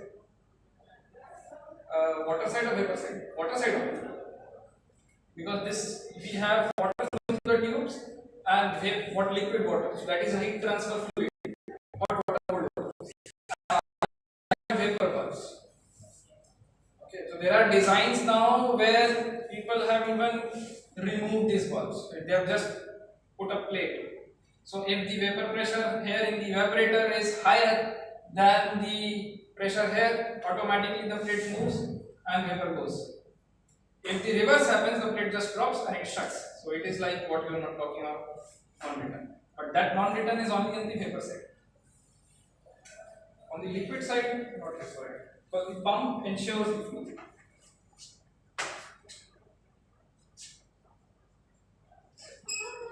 So I'll just quickly now run through the various other applications, but as long as you understand the vapor absorption refrigeration cycle, all the other applications are all very similar to that. It is just the application, the point of applications are different.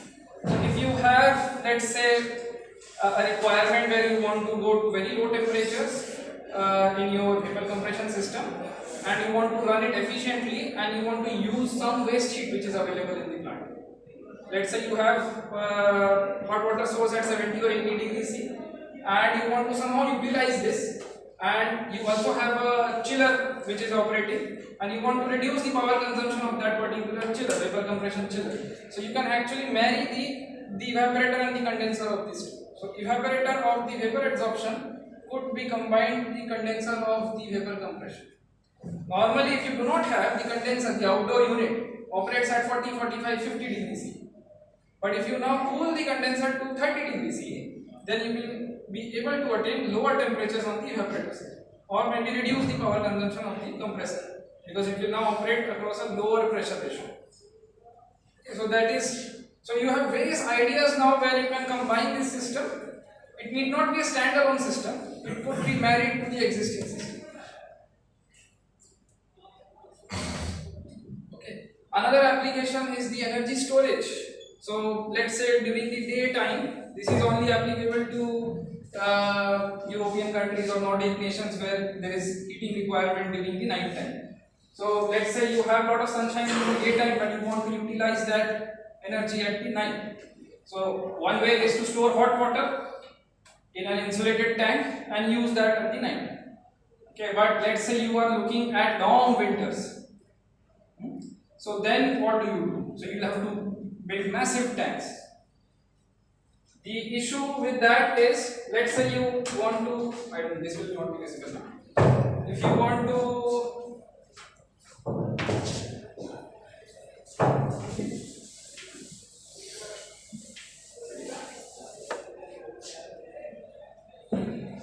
want to use, let's say 45 degree or 40 degree. 40 degree heat or hot water at night or during the winter time, and somehow you had stored 80-degree water in your tank, and magically assume that there is no heat loss. So what is the amount of mass you will require to obtain, let's say, 1 kilojoule of heat? So it would be given by 1 kilojoule divided by Cp of water times the delta T. Okay, so that will give you the mass of water to be stored inside the tank, and you can work it out. So this Cp is around 4.2 times 40, so you will get around 160 AD. So for 1 kilojoule of energy storage, you will require 1 over 168 kg. Accordingly, you will have to build a tank. Now, can you increase this number? So if you are storing it as hot water, you have no scope of change. Only the delta T, but delta T again 80 degree itself is pretty high. Normally you will be able to get at 60-65 only. So how do we increase this denominator so that the mass of water goes down, so that I can build a smaller tank? The idea is to replace this Cp delta T with HFG, because HFG for water is very high. HFG is latent heat of vaporization. It is of the order of 2500 kilojoule per kg. So straight away from 168 you can go to this value. So that is the idea behind the energy storage using the adsorption system. So for adsorption processes, this HFG value is actually H adsorption, that is around 2700 kJ. So if you were to absorb 1 kg of water into silica gel, you would release 2700 kilojoules. Of course, during desorption also you have to supply 2700 kilojoules. But what this states is, you can now lower down your tank volume that you have stored, because you are getting for 1 kg of water, you are getting 2700 kilojoules. Earlier, for 1 kg of water, you would have got only 168 kilojoules. So this is where people are trying to go for other materials where this value is even higher. So physisorption is probably going to be limited to these values, but if you go to chemical sorption, so chemisorption, these numbers will be even higher, because there are actual chemical bonds forming between the water molecule and the material. So, and you need not be restricted to water only, you can use other fluids also. So this number larger, the better in terms of the storage volume. So this is where people are trying out chemisorption. The process is very similar during the daytime or whenever you have availability of solar heat. You dissolve and store your water in this tank, and whenever you require heat, so during the daytime you supply hot water from your solar geyser, dissolve and store it here. During the night time when you require, you pass your cold water through this bed and recover hot water, and you allow your vapor to come here and absorb. So now you are using the heat of adsorption to jack up the temperature of the water incoming. Plus you also get some Cp delta T benefit of the bed itself. So now over here you can make use of the bed Cp values also, because your bed also has some 10 kg of silica gel tubes and all, so you can use that value also plus the heat of adsorption. So your COP values are only for the specific case of refrigeration. Here you can utilize all the energy which is stored in the silica gel tube, everything. So people are actually using now this technology to provide air conditioning in the building. So air conditioning, we always think of cooling and dehumidification, but you also require heating and humidification in the colder countries. So space heating is The other application which I told you, which is now the buzzword, is the atmospheric water harvester. So again we make use of this cycle. So let's say during the night time, when you have cold and humid air, you pass it through your absorption system, pass it to silica gel, and you dump the dry air back into the atmosphere. So throughout the night time you absorb whatever moisture you can, and during the daytime when you have availability of sun, you use the solar heat now to desorb this vapor. So you will get hot and humid air at the outlet, pass it through a condenser, condense the water, recirculate the cold air back into this. Again pick up moisture. So this cycle goes on during the daytime. So during the night time you just run it in this open loop. During the daytime you run the air in this closed loop.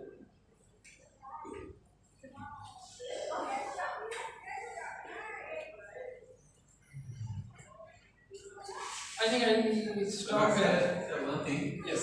In the winter season, in the foreign countries, where we go to the fire, so it becomes freezing because the temperature is very low at night in a foreign country, minus 30. So it becomes freezing. So in that case, how to transfer heat? Water will flow. How to transfer heat? Yeah. How to? You have antifreeze. So the water. You have antifreeze. At the night, the temperature is very low. So you have antifreeze solution. Glycerin. Pardon? Glycerin, antifreeze. Glycerin nahi, glycol. Glycol water solution. So again it is an application of the Raoult's law only. So if you add some impurity to water, it will lower down the freezing point. So everything is connected to the Raoult's law. So it elevates the boiling point, it reduces the freezing point. So these things are all implication of the Raoult's law. Sir, how frequently should we have to change that silica gel from the whatever, so right now they are not. I have never seen them changing the silica gel. Normally the rated lifespan by the manufacturer of silica gel is somewhere in between 20 to 40 years.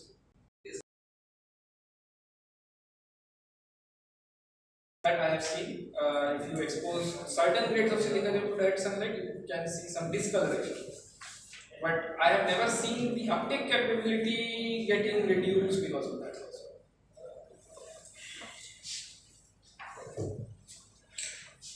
So I think I will skip this part. It's up to you. So do you want me to discuss some CFD aspects also of the study, or? yes, sir. Okay, very good. So anyway, I do not have many slides on that. So just to give you a flavor of what and how CFD can also help in these studies. So it is mainly pertaining to the heat exchanger design. So if you remember the photograph which I have shown for the heat exchanger, you have multiple tubes and fins, and in between we have the particles packed. Okay. So now it becomes a classical heat and mass transfer problem. So what I have shown here is a very simplified geometry. So let's say this is your tube through which your cold water or hot water is passing, and this is the fin. Now one way is to draw this geometry in your CAD and import it to ANSYS Fluent and do a full 3D simulation. The other way could be to just to analyze how the vapor flows inside this and how quickly the heat is transferred. You can just simulate one single unit of this. So you can simulate it like this. You have these two walls which are cold when we are adsorbing. This is also cold. Okay, and you have particles packed here. You can further lower down your simulation geometry by making use of symmetry condition. Yes.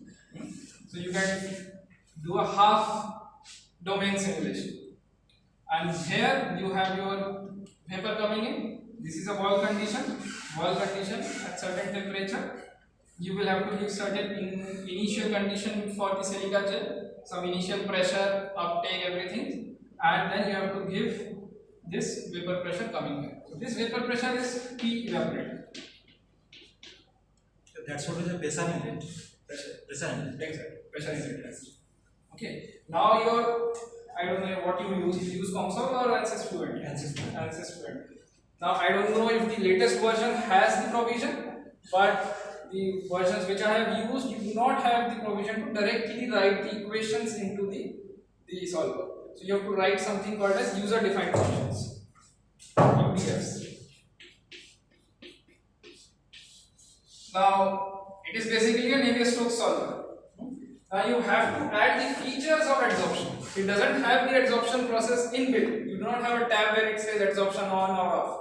So you have to provide some additional terms to simulate the vapor adsorption. So for the vapor phase, adsorption is a mass sink. And if you look at the energy balance, it becomes also an additional energy source. So you have to write these additional terms into the fluid. So these values have to be given as source or sink term in the fluid. Okay, and the flow inside the bed is simulated using the Darcy's model. For this Darcy model through porous medium. This option is directly there in your fluid. Only thing is you have to give this permeability value. So that permeability can be, again brackets are missing somehow. So you have to give based on the Argon's equation, where the permeability is related to the porosity of the bed, particle radius. So there is a direct relationship. Bigger the particle, more is the permeability, smaller the particle, less is the permeability. So that you can give as an input to the fluid, but other two terms, these two terms have to be written as UDF in your ANSYS fluid, because it doesn't understand adsorption. So it is a mass sink in your vapor. This is the continuity equation, and it is an energy source in your energy balance equation. Once you give these two and certain initial bed temperature, wall condition, cold wall temperature and all, again here we are giving some initial temperature, and the wall temperatures have to be lower than the initial temperature, only then you will have adsorption. So initially we assume that the bed is in equilibrium at certain temperature. Yes, uptake more or less homogeneous. Right now you still have, you see the options, you have cooler temperature, certain regions. Now intentionally I looked at, after that there is no option. Same. Because